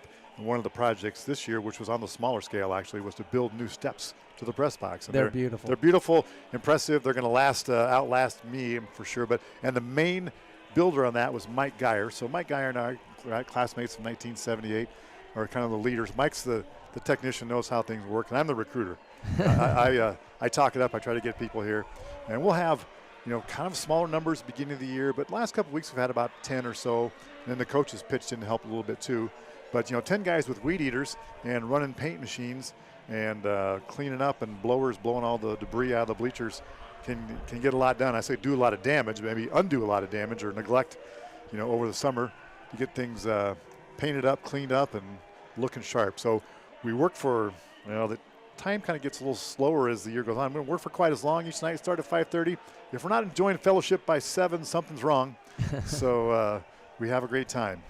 So come join us. We're doing it this Wednesday. Then we'll probably take a week off because there's no home game in 2 weeks from tonight. There's a home game next week. I think Kingsley Pearson comes here. Homecoming. So we'll do a little extra work to make sure things are clean and sharp, and we'll freshen up the numbers and the lines, and it's a labor of love. We really enjoy it, and it's a great place to meet folks. And we've had people who, frankly, most of the members don't even have kids playing, so we could use some more people who. And I know people are busy, who coach youth teams. Otherwise, and Wednesday nights and nights they can practice potentially. So there aren't as many other activities. So, but do pop up.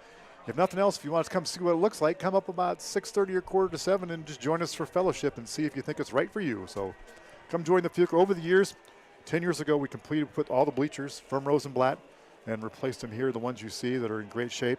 We took down the visitor bleachers a couple of years ago, did some tree removal. Cut down a massive tree last took down the tree. That was something else. It's one of those deals. We'll chop off a couple branches, and before you know it, we filled 3 dumpsters with tree debris. So sometimes we aren't too smart about starting projects that are over our heads, but then we finish them. And this is just a smart aleck joke. Those might be the most over-engineered stairs. Oh yeah, and that's right in Mike's wheelhouse. Snyder and Associates, fantastic engineers. If you're in the business of looking for it, I've had wonderful professional experience with Snyder in every project I've done with them. They are tremendous planners. So and great supporters. And Mike's done, and Snyder donated the engineering work for a parking lot. Oh, really? So they drew up the plans. They've had plans drawn up for years, just waited for the funding and designed what that should look like. And I think the execution was pretty good. Yeah, because still looks fantastic. Snyder's work to have a good plan. And they've done some of the key projects around town. They've got their stamp on it. The First Avenue Trail. I rode my bike on the First Avenue Trail today. It's fantastic. It is a wonderful trail. I like to say that's one of the hallmarks of my retired political career. Beautiful resource. I rode it across the river. Yeah, and went around the ballparks in Omaha and came back and enjoyed the run down historic First Avenue. So the Falcons are going to kick off as freshman Cooper Hamilton. Here on the near side, you'll have Jessen, Mazzella, Anderson, Beck, and Cohen Hamilton, his older brother, the junior, right inside of him. On the far side, you've got Parker Heisterkamp, and I can't see the rest of the numbers. And that's going to go through the back of the end zone, which is, quite honestly, something that we've been missing. Right. And that's not a criticism of anybody who's given it a go. That's a difficult thing, but to put it to where there is no return, right? That is worth its weight in gold. There's the team that's gotten their top back. Robertson's has returned. Fantastic. I don't know if you have his return numbers, but he has done very well. So the Eagles will take over 1st and 10 on the 20-yard line here in the third quarter. No time elapsed. Buckholt going to take the ball, and he's going to grab about 5. Yeah. Falcons going to have an injury timeout here. Somebody right in the center of the field. Yep. I hope they're Nick Finken, speaking of, Yep. first out to the. Underwood Middle School ID card. Chloe Colton up there Oh. at the press box. It's a former soccer teammate of my daughter's. Yes, the things you hear. Over the years, it's been kind of fun to be up here. People will come up and holler at us to tell us things like, to turn down. We had a couple of crabby guys who used to sit down there and tell us to turn down the music. PA. Oh, yeah. Turn down the music. It's too loud. And then, we don't do. Actually, As if that was something that we could control. right. You know? Even if I explained it to somebody else, I didn't even tell them. I just kind of said okay because I didn't want to have my snark come out because I hide it, but I have it, and I have kind of a bit of a temper. It's just not worth showing anybody. But yeah, it's fun. Some fun stuff happens too. We'll get sometimes we'll get a text from people we know in the concession stand telling us there's a sale. So we just wander down the hallway here and tell the people with the PA to let them know. The folks at home don't need to know that hot dogs are now only $1. While we are seeing Mr. Finken and Coach Woods, actually the whole coaching staff's out there for the most part. Homecoming week next week. Tell us what the activities are. It's great. Great question. And I'm going to grab the email from Mr. Cannon. There's a whole host of things going on. If you've got that, I can take it. That might be for tonight. And That's homecoming week is next week. You will see some items on StAlbertSportsFan.com. Homecoming court was announced today. Oh, okay. I don't have it officially, so I'm going to skip on declaring who your court is. Sure. I do know it's the traditional 6 and 6. 6 and 6. That's Levi Anderson. Looks like McCoy Daly was getting the call out of the huddle to take his spot. One of the coaches came over and pulled McCoy from the group of players who were kneeling on the field. Good to see Anderson up and moving. Looks like a low. We never speculate, but it looks like it's a lower body injury. He's definitely feeling. Or maybe it's a concussion type thing. Yep. A little woozy. Just take our time, and Mr. Finken, if the one thing I'm confident of, is going to do a great job taking care of him. All right, so Lutt with Buckle to his left. 2nd and 5 Underwood. The clock is ticking. Lutt keeps the ball. Great fake. And they go right to Anderson's side. Good recovery. Owen Marshall with the tackle. Marshall worked hard to make sure that didn't equate to 6, but that was a phenomenal keeper. Right. Phenomenal keeper by Garrett Lutt. Yep, 30 yards on the run. Underwood ball, the 45-yard line, 1st and 10. Just 40 seconds into the second half. Buckholt with the ball, and he's going to be met by Cole Hobbs, Jaden Beckman, Avery Beck, and Cohen Hamilton. Also in the week ahead. Yes. Jesse and I will be on the call for volleyball on Thursday. Will you be Tuesday? The one home. Oh, Thursday. It's Thursday? Yes. Okay. I hope so, because that's what I have on my calendar. Lutt completes the ball to the far side. That will equate to a first down. That's Myers. Yeah, I think it's Thursday. Let's double check. Yeah. We will see. So another first down for Underwood as they move down the field. I thought it was the 17th. They were home in a triangular with Kemper and Red Oak. Yes. Maybe it is Thursday. Lutt going deep. Yeah. Oh, boy, that was almost a highlight level catch. Right. Great attempt there by Nick Hackett. Okay. Almost came down with it one-handed. Owen Marshall on the coverage there. So it is. Let me just double check that. I think that's a. Boys, can you look up when the volleyball? It's Tuesday? Tuesday, they host Kemper. I'm over across town or down the hill that night. I'll be at AL and TJ, but I'll wander up when that's over because the triangular should take a little longer than the straight duel at TJ or at AL. Right up the middle is Buckle. Picks up about 4 right up the middle. Pushes him past the 100. Well, just past the 100-yard mark, about 108 so far on 15 carries. So we are slated to to announce that I have At the moment, it looks about 8 conflicts on my calendar, so that is up in the air. We do have a school board meeting that night. Let's see. Line of game. First down. Cole Hobbs and Luke Sundberg on the stop. Underwood marching down the field, started to drive at their own 20. Have moved about 2 minutes off the clock, or inside the Falcon 25. So what'll probably happen on Tuesday is I'll probably get it rolling, and then I'm going to have to leave Jesse to attend the school board meeting. The Saints will kick off against Kemper, and then Kemper and Red Oak will go in the second, and then it'll be St. Albert, Red Oak in the third. Good hard run. Yeah. Good hard run by Buckholt.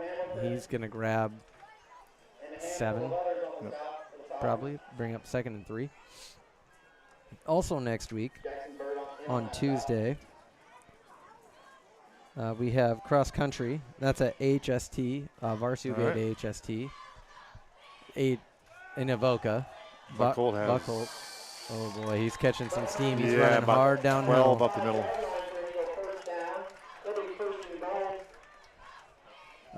We are aware that StAlbertSportsFan.com is not working. Right.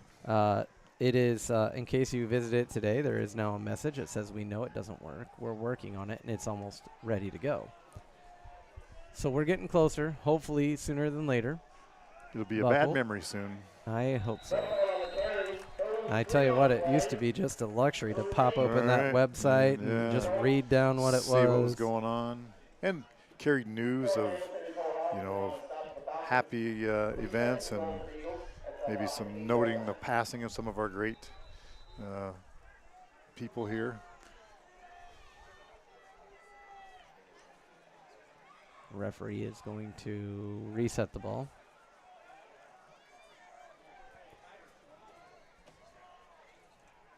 Lutt hands it off to Buckholt.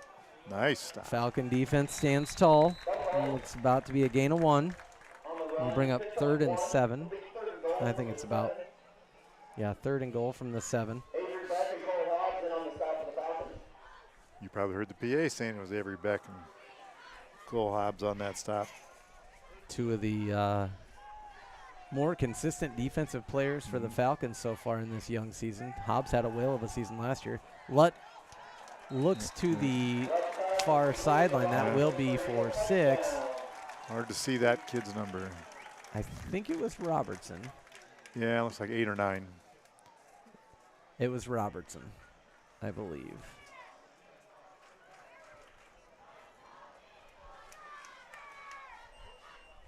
Eric Shea, brother of PA voice Jesse Shea, up here, recovering from surgery on a torn pec. Unfortunate wrestling injury. The point after attempt is no good. It will be 26-7 Underwood with 7:45 to go here in the third quarter. So the Falcons will look to get something clicking here. That was a heck of a clock-eaten drive there. Yes, so 4 minutes and 15 seconds. Yeah. I would venture, I have no scientific data to back this up. I'd venture that's the longest drive of the game so far. Probably is. We don't keep time so much. We don't have a full suite of statistics taking abilities back here.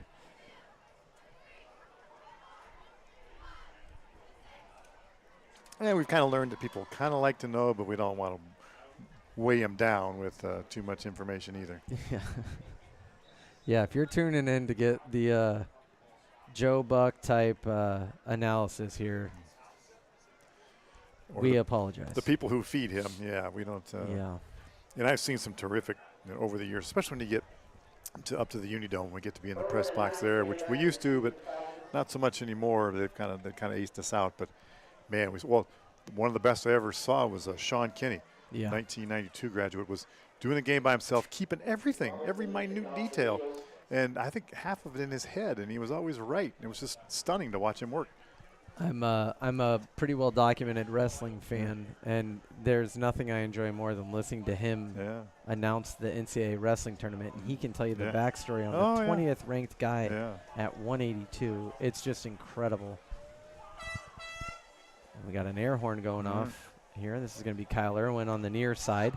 Collects the ball at the 5. Looking for some daylight. Gets up to about the 23-yard line. 24-yard line. So a 19-yard return from Irwin.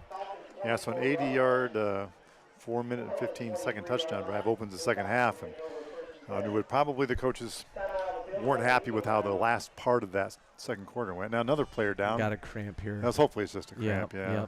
Yep. That's good news. Falcons are going to be held on the sideline by Randy Baxter over there, so they don't come out quite yet. We're going to check on this guy. It's going to be Jonathan Harold down with the cramps there, being assisted to by, I don't know if that's a trainer or coach. Yeah, he popped right over and doesn't need Nick's expertise. I see your son out there passing out water and running into the huddle there, Chad. Glad to see he's doing his job. You know, one for you, one for me kind of thing. That's how I do it. But that's why I'm not doing it.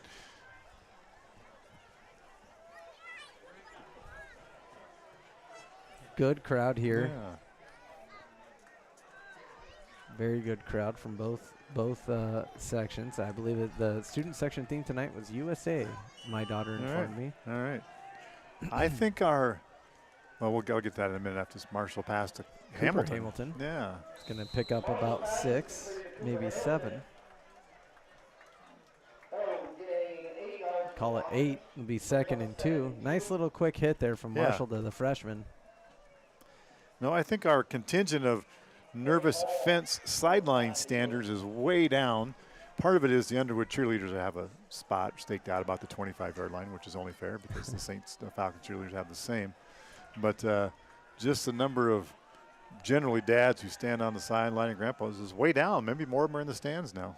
And that'll be something that's going to change a little bit next year. Right. The crowd is about a solid 50 feet back from the sideline. Yeah.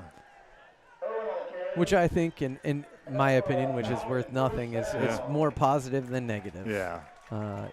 Create a little bit of separation between the team and the fans and the parents.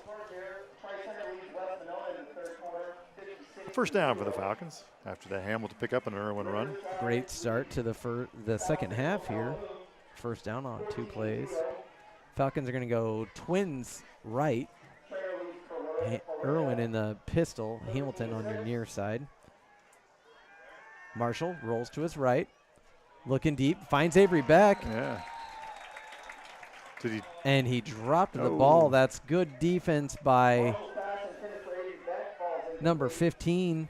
Yeah, the banner just came off. Yeah, Jonathan Harold, he's good to go. The cramp must have. Good defense. Yeah. I thought Beck had that. That was a nice throw. He hit him right in stride. Nice play design, good execution. As the voice of the St. Albert Athletics PA, Jesse Shea, reads scores. Yeah, scores you just read not long ago. Perhaps they're updated. I taught him everything he knows. Yeah. So it didn't take you long is what you're saying. No, it was pretty quick. It was pretty quick. He's a quick study regardless. Underwood up 14, Riverside up 14-0 on South Central Calhoun. Marshall taking a deep drop, about 10, 12 yards deep. Stays on his feet. He's going to, good gracious, picks up 5. Yeah. Holy cow. Marshall really giving it his all, as we've seen the last 3 years. Right. No lack of effort from that young man. Atlantic up 14-9 over Greene County. Trainer now leads Clarinda 13-6. He's in trainer to officiate a little volleyball last night. Yeah. So do you have St. Albert in volleyball at any point this year that you're aware of? Or maybe tournaments? Couple tournaments. Okay. And one regular season game. It'll be a surprise when you see me. Okay. Yeah, don't tell me. Yeah. I'll be there unless it's this Tuesday, and then I'll be in and out. No, it won't be. Ball intended for Parker Heisterkamp, batted up into the air. Falls incomplete. Generally, I've seen them in a couple tournaments by now, but I got moved off of those. So. Okay.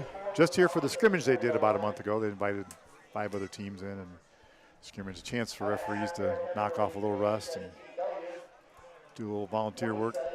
Coach Lance always volunteered or takes the referees out to lunch. I haven't taken her up on it, but so the referees come and volunteer the time, and she takes them out for lunch. Oh, that's Very nice. very nice.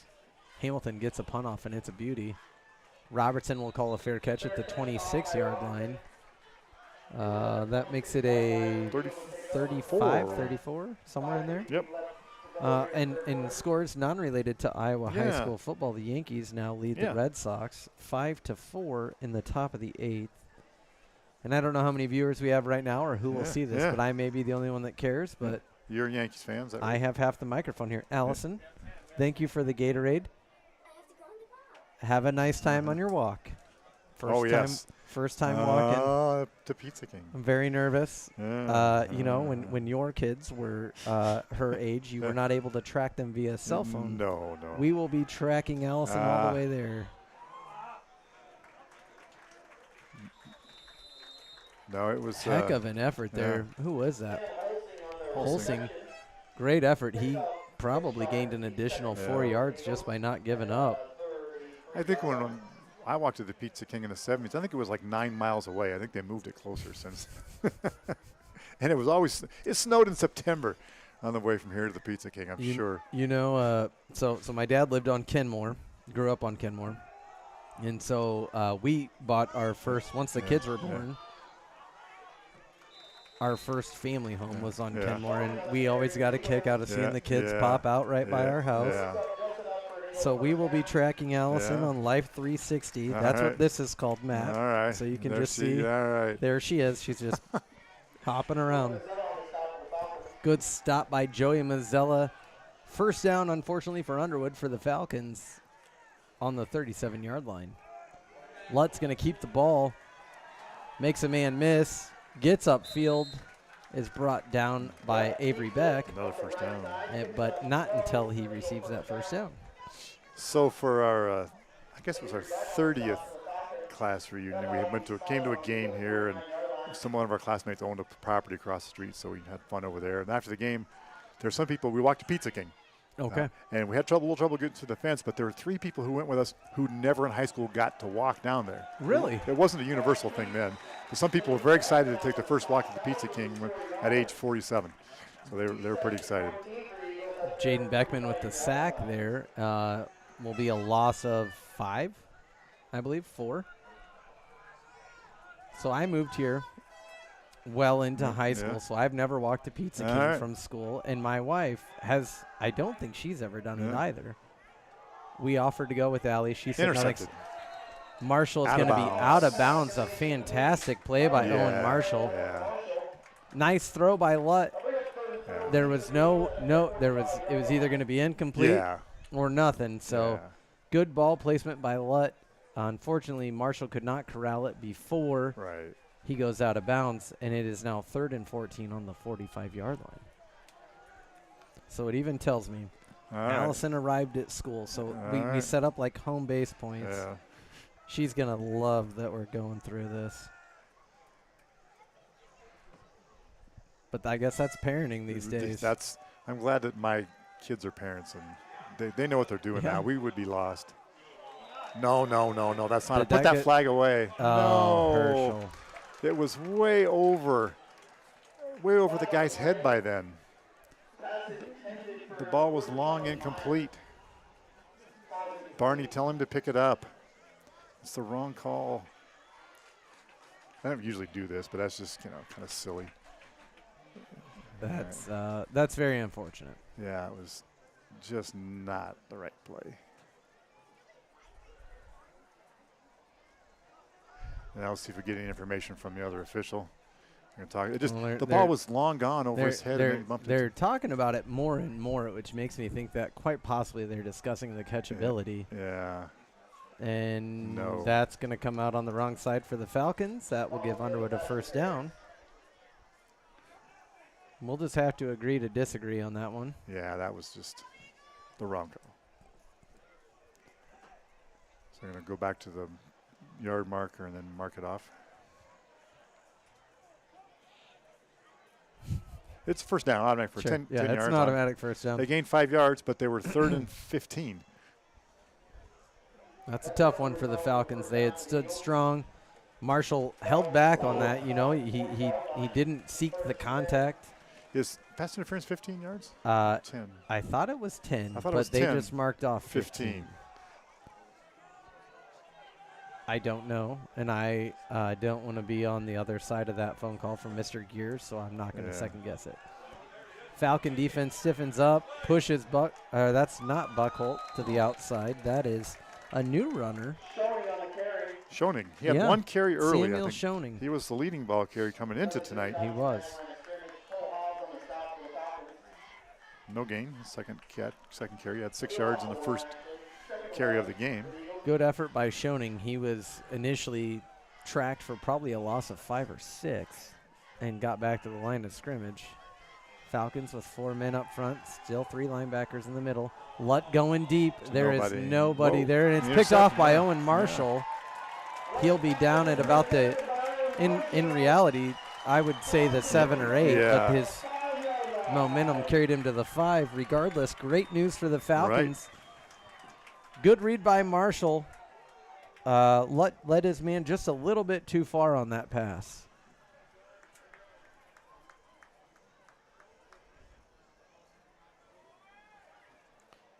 Well, Falcons start on their own 5. As you mentioned, they punted last time after getting at their own 23. So the field position battle definitely, of course, going to Underwood. And makes sense when the score is 26-7. You guys ever walk to Pizza King? Yeah? Is it fun? Yeah. All right. Talking, of course, to Brady and Kellen. Yeah, fantastic. Brady's been doing this since he was like little in grade school. He used to come up when we were broadcasting basketball games. And Sawyer would run the scoreboard, the clock for us. And oh, yeah. Now Kellen's joined him. They're like a heck of a duo. That's a tough job. I mean, so as I mentioned earlier, the clock does not run off the scoreboard. Yeah. It's a manual operation. Yeah. It's a lot of moving pieces to that. Football seems to be tougher than basketball. But, yes, as always, we are very lucky to have Brady and Kellen. Yeah, right. Before that, Alexis. And unfortunately, in a year, we'll be looking for the next people to train under Brady and Kellen. Marshall takes a snap in the end zone, hands it off to Irwin, who's going to be met immediately. Will stay 3rd and 11 at the 4. Reminds me of a country song. Well, not country, rockabilly. Okay. Charlie Rich, the Silver Fox, saying, "Who will the next fool be?" So it was a line of progression. It was Alexis and now these fine gentlemen, but the line goes, "After you get rid of me, who will the next fool be?" We have been. But they are not fools. We have been very fortunate to have them. We are the fools. Those guys are the smart ones. Yeah.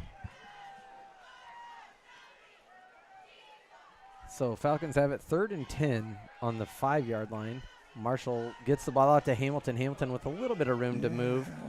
And in reality, I think he's going to be a yard. Yeah, they don't measure nope, much. They're giving it. They don't measure much. They look and go. They look and go. That's why they put it at the yard line. That interception probably was the 7. They mark it at the 5. And all nets out. Yeah. No, it's And you know what? So my stepdad has been a football referee he's going on 40 years. I believe this is year number 40. It's a tough job. Yeah. It's a tough job. And if you're interested in it, you know, when we disagree, it's not to be overly critical or personal. It's a very human thing to do. Marshall's going to look to pass. He goes to Heisterkamp. Heisterkamp's first catch of the day. He's got a little bit of space, and he's going to get a first down, gain of 10. Some Underwood player down, maybe. Hopefully only another cramp. Yep. Turning in. And it was warm earlier today. 1 minute to go here in the 3rd. Falcons trail 26-7. No, officials, you make mistakes, and I can think of some calls I could have made last night. Sure. It's the human side of things, right? And you hear about robot umps in Major League Baseball and things like that. And, I firmly believe as a big baseball fan, there will come a day where we'll yearn for the human element of that when we do get to the robot umps. And guys with the sport jacket with the blazers and the ties and the bow ties and the big pillow chest protectors. I mean, really, I really do believe that we will miss that at some point in time when the robots become too good at it. You know, I mean, truthfully, 'cause then there will be no discretion, and you're going to want it to go your way. Yeah. It's 15 again. Okay, thank you. 15 again, cramping up. That's Harold, right. I believe.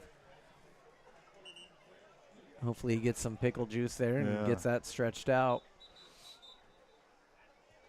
My Uncle Paul actually was honored at state track last year for his 50th year as a starter. All right.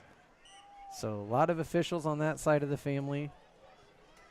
And I'm holding it down with the microphone, I guess. Though, as Coach Duggan told me when I was a senior in high school, those that can't do talk. Yeah. And here I am.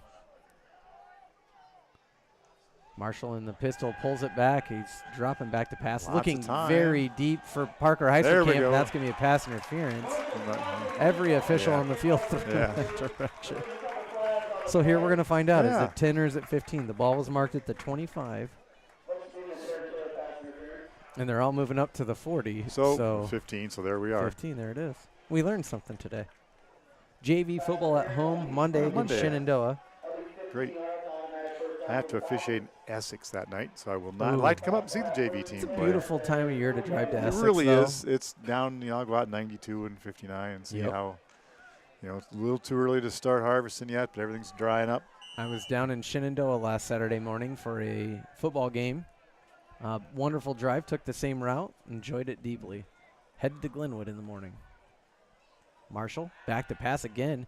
Gets it to Hamilton. That pass is working well. Yeah. Hamilton's going to get 9. It'll be 2nd and 1.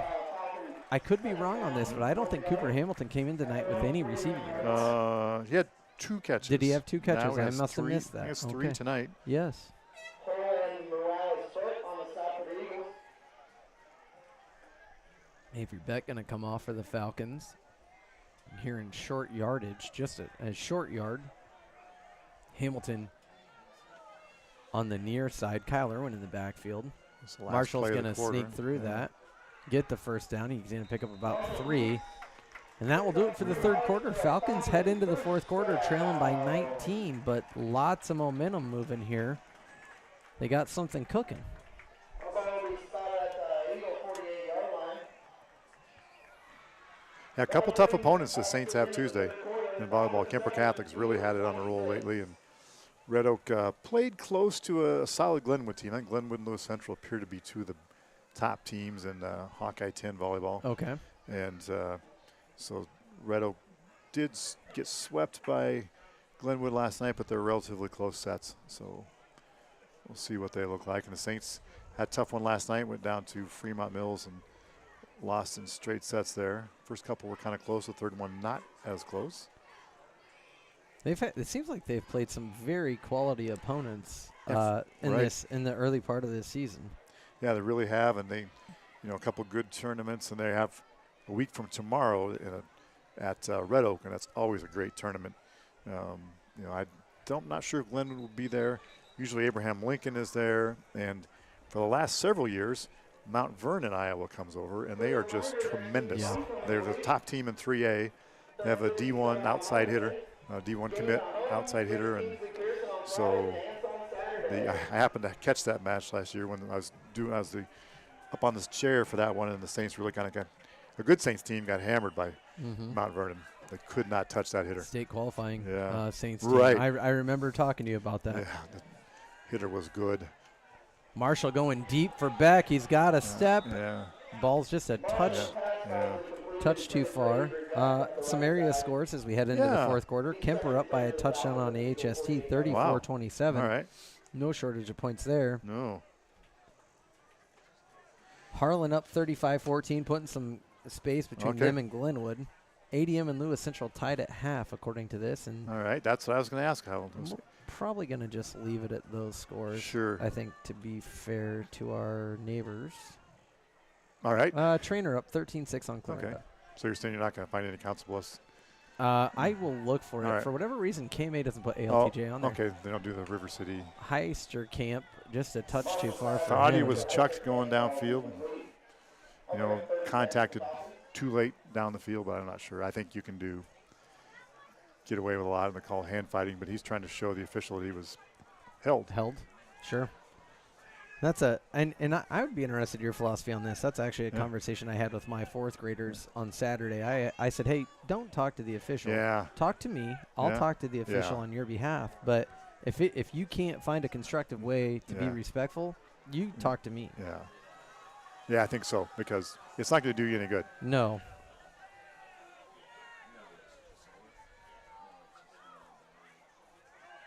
Uh-oh, Marshall swarmed under. That is going to put the Falcons in a position where they're going to have to punt. Marshall keeps it. Looking for a TJ score. They have a loss on the play. You know what? I'm going to look on bound. There you go. So Falcons early here in the fourth quarter. Falcons will have to give it back after getting a little bit of a first down. Patrick McGill, the long snapper, coming in. Irwin, the cover man, on the bottom. Hamilton punt has 3 backs, personal protectors. Good snap, good catch, and the punt's off. Nice little punt there. Well, and it's going to hit Irwin, unfortunately, on the Yeah. shoulder on the 20. Yep. Had a chance for a run there, but I'm convinced this score is a little old. all right. Unless there's a weather delay in Storm I don't Lake. think there's weather anywhere around here. 20-16 in the second quarter. All right. TJ trails. Okay. The Tornadoes of Storm Lake. Yes. Coached by. Oh, yes. What's his name? Drake Curry. Yes. Drake Curry is a 2014 graduate, I think. I think that's correct. Information should be stapled to the Or they were last year. They were last year. I remember when maybe the summer before. And I saw that news. I reached out to Drake through the socials and told him congratulations. He helped us quite a bit here on Sports Fan over the years. Oh, did he? Okay. Yeah, he'd do some setup for us, and he was not during football season because he was busy. Good hard run by, I think it's Buckholt. At one point during the Falcons got somebody down there. Oh, yeah. During his senior season, Drake Curry was leading the state in fumble recoveries. He had like 2 or 3 fumble recovers early, so he's leading the state in fumble recoveries. And not a star player, not an all-district type player. Sure. But did go to Iowa Western, was on the team, and then went into coaching. Great. From there. Making his mark in Storm Lake, which is wonderful. Yeah. I think that this score is a little bit fresher. Okay. AL up on Des Moines East, 28-6, heading into the fourth quarter here in Council Bluffs.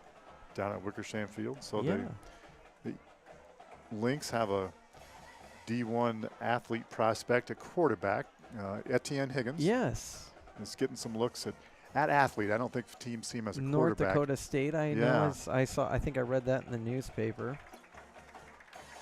It's a family I happen to know a little bit, do some officiating with his father. Okay. And his mother and my. Looks like Avery Beck was the Falcon shaking up there. Yeah, terrific family. Wonderful kid. I remember refereeing him in a 7th grade. I think he might have been in 7th grade. It was an 8th grade basketball game. He was playing up over at Kern, and he was one of those kids like I hand the ball, so okay, good to go, to inbound the ball. He said, "Thank you, sir." And I don't know if he was ever nice since then. He probably was because he's a great family. But you remember that 5 years later, 6 years. Hey, that's what you remember awesome. about kids. That's awesome. There's nothing wrong with that. Right. It's going to be Underwood ball 1st and 10 here with 10:35 to go in the fourth. Out to a pretty commanding 19-point lead. Jaden Beckman's going to bring Myers down. Gain of 1, 2nd and 9. Looking to see if I can find a little bit better of it. At the end of the third, LC and ADM tied at 17. Wow. ADM lost quite a few, I believe 2 Division I football players. Brevin Dahl went to Iowa. I don't know where their quarterback went. Pass complete to the near side. Lutt to Sam. The ball's out. Holsing. So a flag was tossed out, or a bag, or a marker. Not a penalty flag, but And it looks like it's recovered by Underwood. I'm gonna give the recovery to number 50, Grady Jones. all right. Always nice to see that hustle down the field.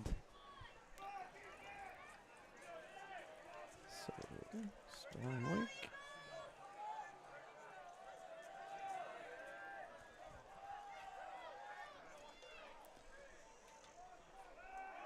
Run right up the middle. That's number 40, Myers. Myers. Charlie Myers, the sophomore, running hard, getting downhill. And I did find a stream for that Storm Lake game. It is 30-20 TJ in the third quarter. Jackets in a 4A district. There are 5. And everything else except for football. Yeah. The state has deployed a qualifier based off of free and reduced lunch. And some schools moved up or down depending upon what that qualifier looked like. And TJ dropped. I believe they're one of the larger 4A school, one of the larger 4A schools when you look at the enrollment. Lutz pass completed to Robertson near side. Robertson's got some space. It's going to be tracked down by some Falcons, but he eludes them. Yeah. That is likely going to equate into a 15-yard penalty. A little bit of a celebration thing. A little bit of a celebration. Yeah, I was looking at the end. The Falcon coaches were wanting some sort of illegal block, but it was not. Yeah. It was a sidearm shiver. Okay. It was not a block in the back. Sure. It was just a push. 2 guys running side by side. Not a block in the back on it. What I've noticed is that Jones has been on a knee at multiple times here in the second half. He appears to be okay. He's up and moving. So does this go on the kickoff or does it go on the extra point? I think the kickoff. Okay.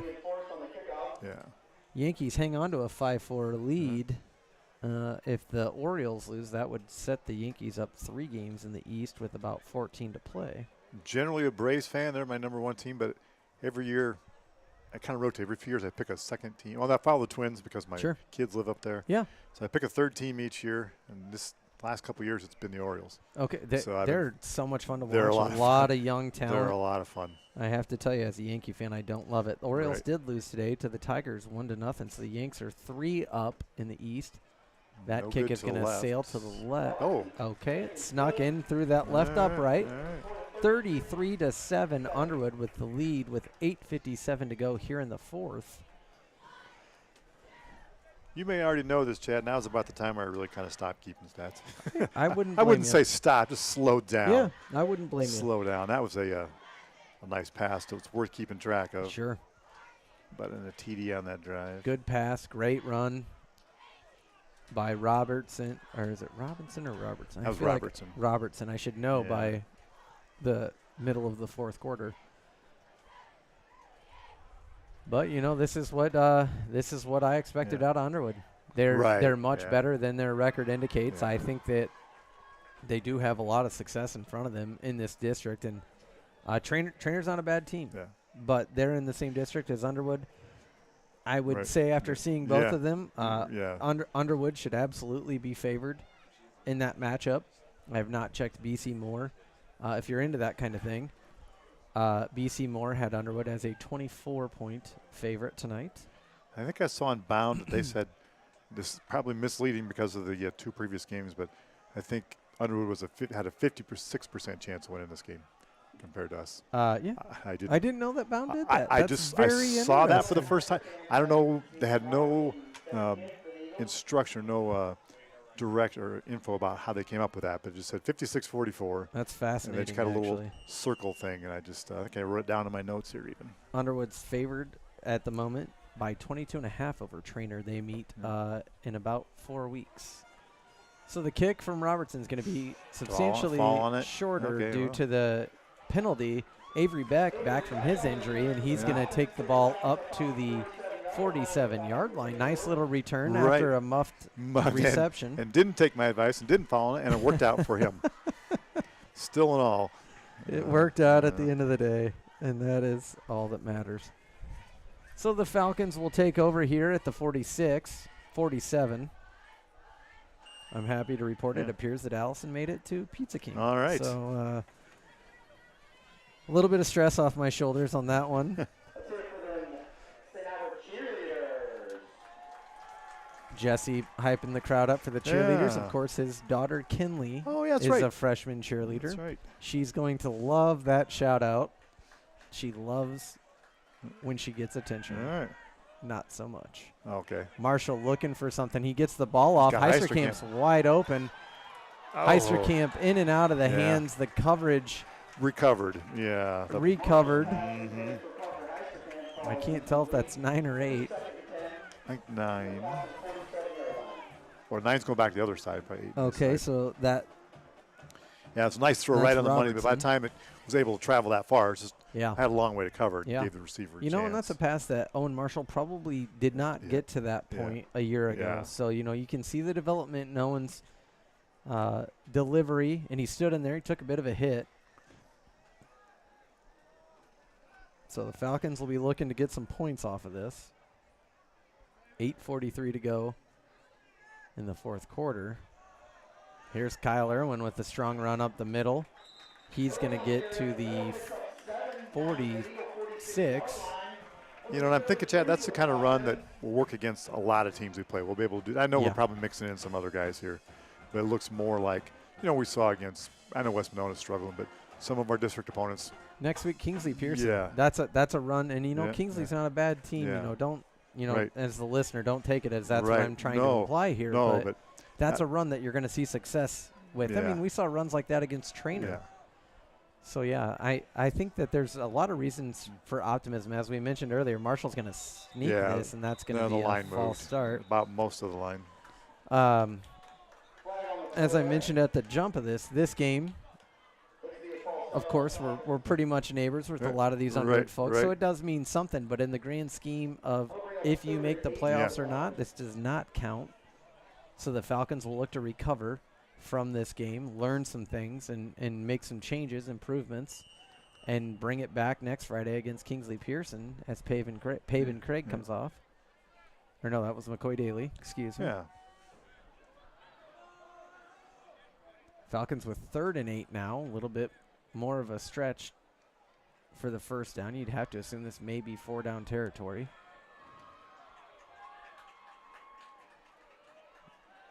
Marshall flips it out to Irwin. Plenty of room to go for Yeah, nice Irwin. He's hands, going to too. have some. Yeah. He's going to get that first down. Yeah. About 3 yards to spare. 2 yards to spare. Robertson and Holsing on the coverage there. Pushed So- him out of bounds. Well, when you said that, Chad, so the first team defender's still in Yeah. for Underwood. Yeah. You're talking That's about great. You know what? Well, absolutely. Hey, this is how you got first team O, first team D. So it's more encouraging Yeah. what you see for the Falcons then. You're gonna have to learn some things here. Try some things out. See if it works against a high caliber opponent like Underwood. Hope that you can put that into play against teams like Kingsley Pearson, Tri-Center, Logan Magnolia later on in the season. Marshall fakes his handoff to Marshall. Heisterkamp open. Oh. And that's in and out of the hands. Good pass, good coverage. Coverage provided there by Hull from Underwood. Yeah, Again, and we may good not recovery. see right, and we may not see athletes like that at the corner against all the teams we play going forward. May not. And this is a team that throws the ball real well. Underwood does, and so in practice they see that all the time. Yeah. When you have I believe that Garrett Lutt is a college quarterback. If that was the path he chose, I think that he could really develop into that. He's obviously a college caliber baseball player at a very high level. Marshall's going to get it off to Hamilton. Hamilton cuts it back inside. He's going to pick up an additional 5 yards. I think so. It'll be 3rd and 5. No, Lutt's built. He's got a big, strong upper body. Yeah. It's like a cramp again for a different Eagle. So Kingsley Pearson, Okay. you'll be back for that next week. I'll be back. Charlie will be in the booth next week. All right. So, we're going to get the A-team back together. Oh, no, the usual chicanery will occur. So the A-team's back next week. The week after that, I don't know. Jesse and I, because of his daughter being a cheerleader, Kellen being with the Waterboy crew, we get to these away games. Your And, Kellen, not our Kellen Underwood yep, here. my Kellen. Yep. To be clear. So we may Yeah. try to hit some more All right. away games. That's if we great. can. Some of those roadies when I have tournaments early the next Saturday, I've kind of backed off from road. And so many of the teams, you can catch that game someplace. It might be their broadcast. Yep. But Yep. And so what we'll do is that's 26. They're hobbling off with the cramp. That's Lucas Bose. He's a junior. Lucas Bose Jr. Excuse me. Yeah. One of their leading tacklers. He was on my chart of who makes tackles for the Eagles. Falcons have a big third down coming up here. And they need 5 yards for a fresh set of downs. But, yeah, if there is an away stream, we obviously are not going to go out there and compete with that. When we started doing this, we were the only game in this half of the state. And now almost everybody's doing it. And then that's great, Right. Irwin with a great run. He might go. He's looking for it. 35 yards. Great call by the PA man, Jesse Shea, on that. 35 yards. Kyle Irwin kicks it up the middle, cuts it to the far side, the left. And that makes the score 33-13 Underwood, PAT pending. Nice run by Kyle Irwin. As at the top of the broadcast, I kind of mentioned he's got a little bit more wiggle to him these days. And I think you saw it there. And that is the type of stuff that the Falcons need to look to and realize they're going to need more of that as the season wears on and the games begin to matter much more. The target for the playoffs is probably another 2 wins if you want to host, as everyone gets the kickoff. Great snap, good hold, and it's good. If you want to, no good. Wow. That looked good to me. I did not look. One of my favorite I stand corrected. calls many years ago was from the PA guy. We had, before we replaced our goalposts, they were a little bit shorter. And someone called, we had a kick that the PA guy thought was good. And he said, the kick's no good, it's too high. No good.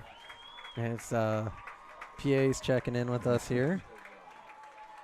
Let's see if we get an LC. We had Brady score. explain it to us and to the PA guy. It's a good thing to have these sharp young minds and eyes. You know what? Brady's used to correcting Jesse and myself. Finished up by a 35-yard run by Kyle Irwin. 13-6 trainer up in the fourth quarter. All right. Against Clarinda. It's the battle of the Cardinals. ADM with a 7-point lead in the fourth quarter against Lewis Central. LC. All right. ADM is it's Dallas County. It's just next to Waukee. The bursting. Dallas County is just massive. We're going massive one of the fastest growing counties in America. Right. Not Iowa, America. Right. So just that enrollment's going to spill over. People are going to be not able to afford to build houses in Waukee, so they're going to go west to Adel. And I think I might have shared this story on a broadcast previously. I have an aunt and uncle. I have 2 aunt and uncles that live in Waukee. Both lived there since the early 80s. Yeah. I remember as a child going to their home, and there was nothing there. There was a Casey's. That was it. Now, it's 24-24 All right. at Lewis Central. My lovely cousin, Mary Sims checking in. All right. She's going to love that shout out. All right, Falcons doing kind of a rush to the side kickoff. Underwood looks like they're maybe expecting an onside kick. Irwin is going to pop it there. Ooh, good recovery. Well covered by Underwood. Mm-hmm. I believe that's number 10, was it? Jonathan Harold.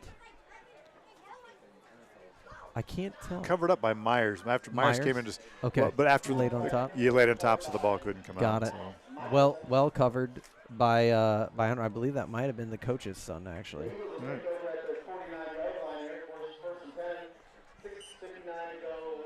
6:59, just under the 7-minute mark remaining in this game. Falcons trailing by 20. Underwood's got the ball at midfield. Underwood spinning around. There's a face mask. Not going to be called. I can't tell if Herschel's digging into his pocket or not. I thought he was digging for his flag, but it's first down anyway. Yep. Did you see it? I saw it. I saw it. We gave him a hard time about calling the interference that wasn't, and then the face mask that was. I think it also. Karma. Underwood with their high-tempo offense here. Lutt takes the ball, hands it off. Falcons will cover that up pretty closely. That'll be a gain of 2, excuse me. Bring up 2nd and 8.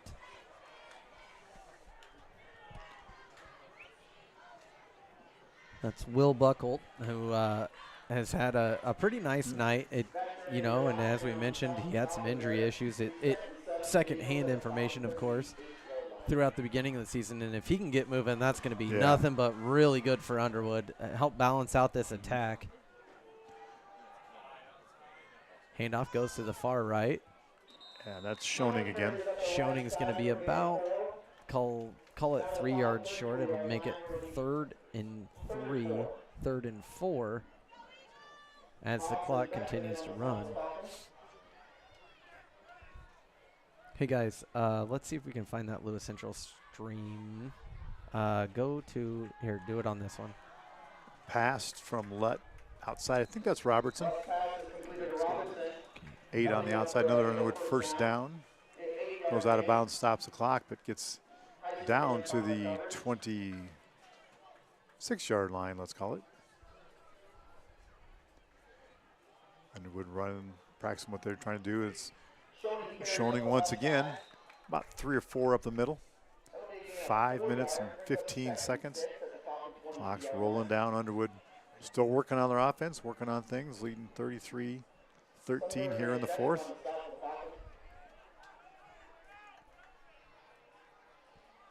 Schoening's going off, and Underwood, as Chad mentioned before, doesn't huddle much. New back in the game. He's gets sent out to the left flank. There's Myers, I think, was next to. A little short. Gonna make it 3rd and about 4 yards ago. Under 5 minutes now. The band sounded great once again. I think the bulk of them are gone, but then we got some percussion and a little bit of horn left. So thanks to Dr. Michael Beard and all those band members we mentioned earlier. As we dip under the 4:30 mark, Lutt's going to take the snap, Schoening to his right. Pass is going to go to the far sideline. Buckholt catches it. So not only can he run, he can also catch. Catch and Falcons. Tough to bring down, it's sturdy. Sturdy, and, an arm tackle's not going to do it. Eventually it got done, but you need to hit those guys low. But it's hard when you're running full tilt, and he's going the other way. Yeah. It is indeed. Okay, I'm going to email that link to myself. Right up the middle. I think that's Schoening again. No, Myers. Schoening went off. So Myers getting the bulk of the carries now. I'm a fullback type.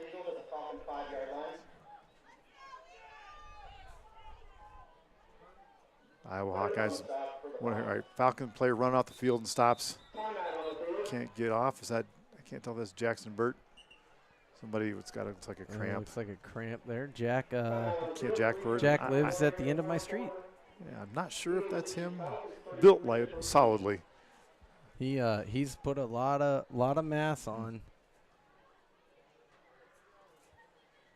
All right, we were able to find that Lewis Central stream. All right. Perhaps. We'll see. Maybe. There's at least 3 computing devices here. I have no idea what's going on. I looked up and I thought, man, I'm missing the whole game right here to my left. Yeah, we have Brady and Kellen and you. We've got a tablet for our score bug on the far left with Brady's cell phone. The computer that runs the entire broadcast in the middle, and my laptop in the middle. Now with the Lewis Central, it is 24-24 with 3:20 to go in the 4th. So, Jack Burt, I believe that is him. He lives at the end of the cul-de-sac. Very quiet young man. Nice family. Drive very slow, which is really the only thing I care about. Yeah, your street, I'm just like, all this computing people have jobs in Wozniak and all these gates, and then they got me like a caveman at the end, not knowing what the heck's going on. It's great. I can get by, but that stuff I don't know.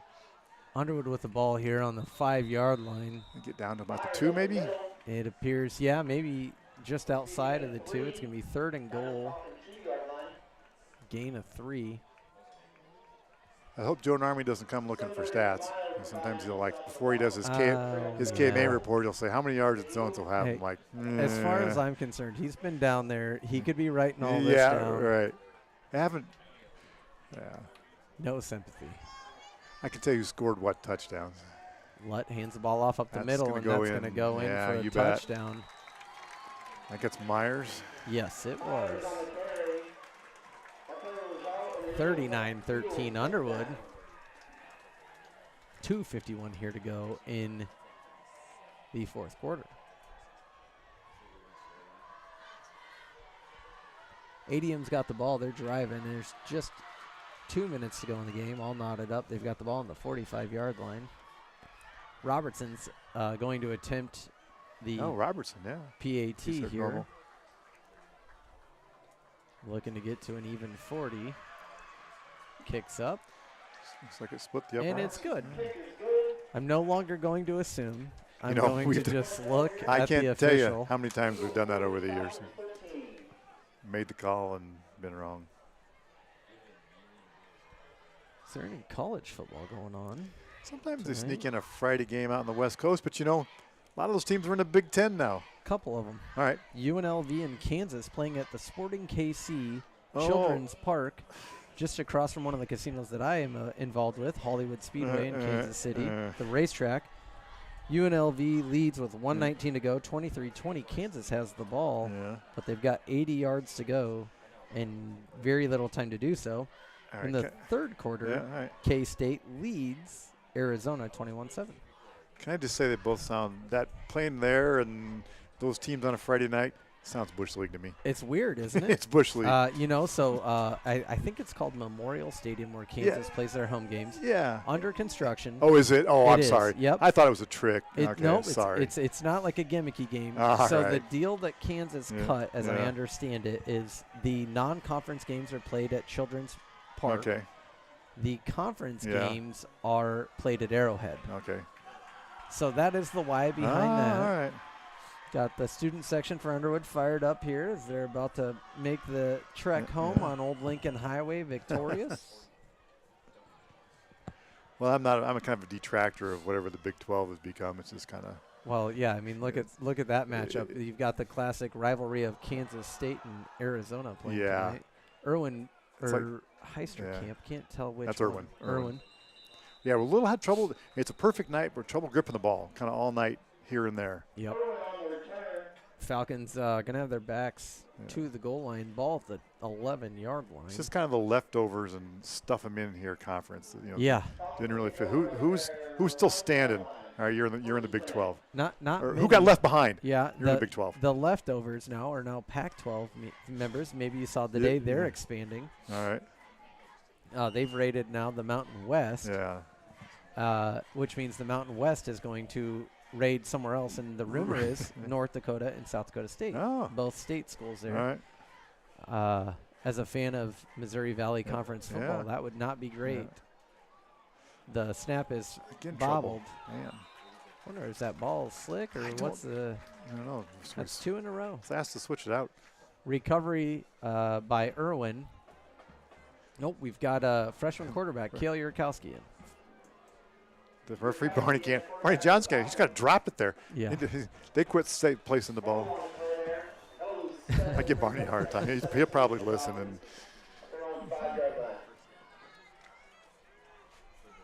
Renee Coughlin checking in. all right.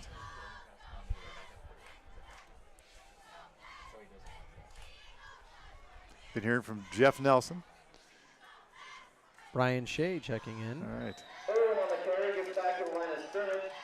Annie Peterson also checking in. And believe it or not, I can actually, it's generally PG content I'm getting from Jeff, so it's that's very good. Yeah, I know.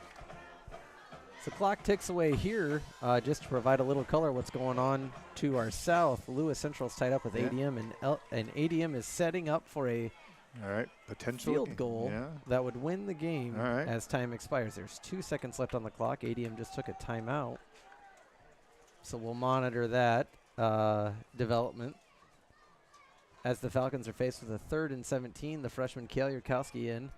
Kyle Irwin behind him. And again, these are good snaps for Kale. Yeah, under pressure. Snap comes in. Yurkowski's going to throw. Gets it out to Heisterkamp. Gets up. Gives it a shot. Tries the high point. It's a good throw. Nice throw. Good route. Yes, it was. Good defense. And that is defended by Hudson Ross. I think Jeff Nelson agrees that it's Bush League. He told me it was. Okay. That's good. Or he and Ron Burgundy think that's Bush League. That's good enough for me. Falcons are going to punt. Freshman Cooper Hamilton. Foot is about half a yard from the end of the end zone. He's going to get I will say nice special ball. teams have been fine, and we had a ball pop loose by one of our returners. But, that's it's a nice punt by nice. Hamilton. All night they've gotten them off. They've gotten the extra point, even though the one missed.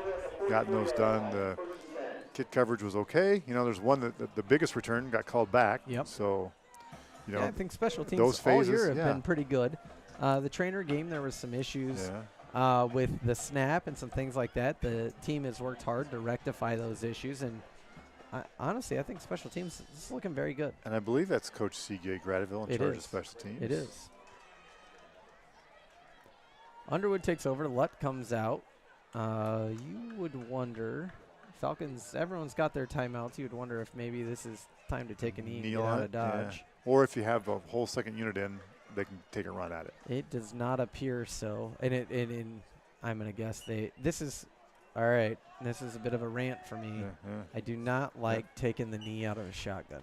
Oh, okay. It's weird to me. Just because then you're backing up and all, or just. ADM misses the field goal and they're headed to overtime. At Lewis Central. That was, I do not criticize kickers. Yeah. My little brother was a kicker. Yeah. A pretty good one at that.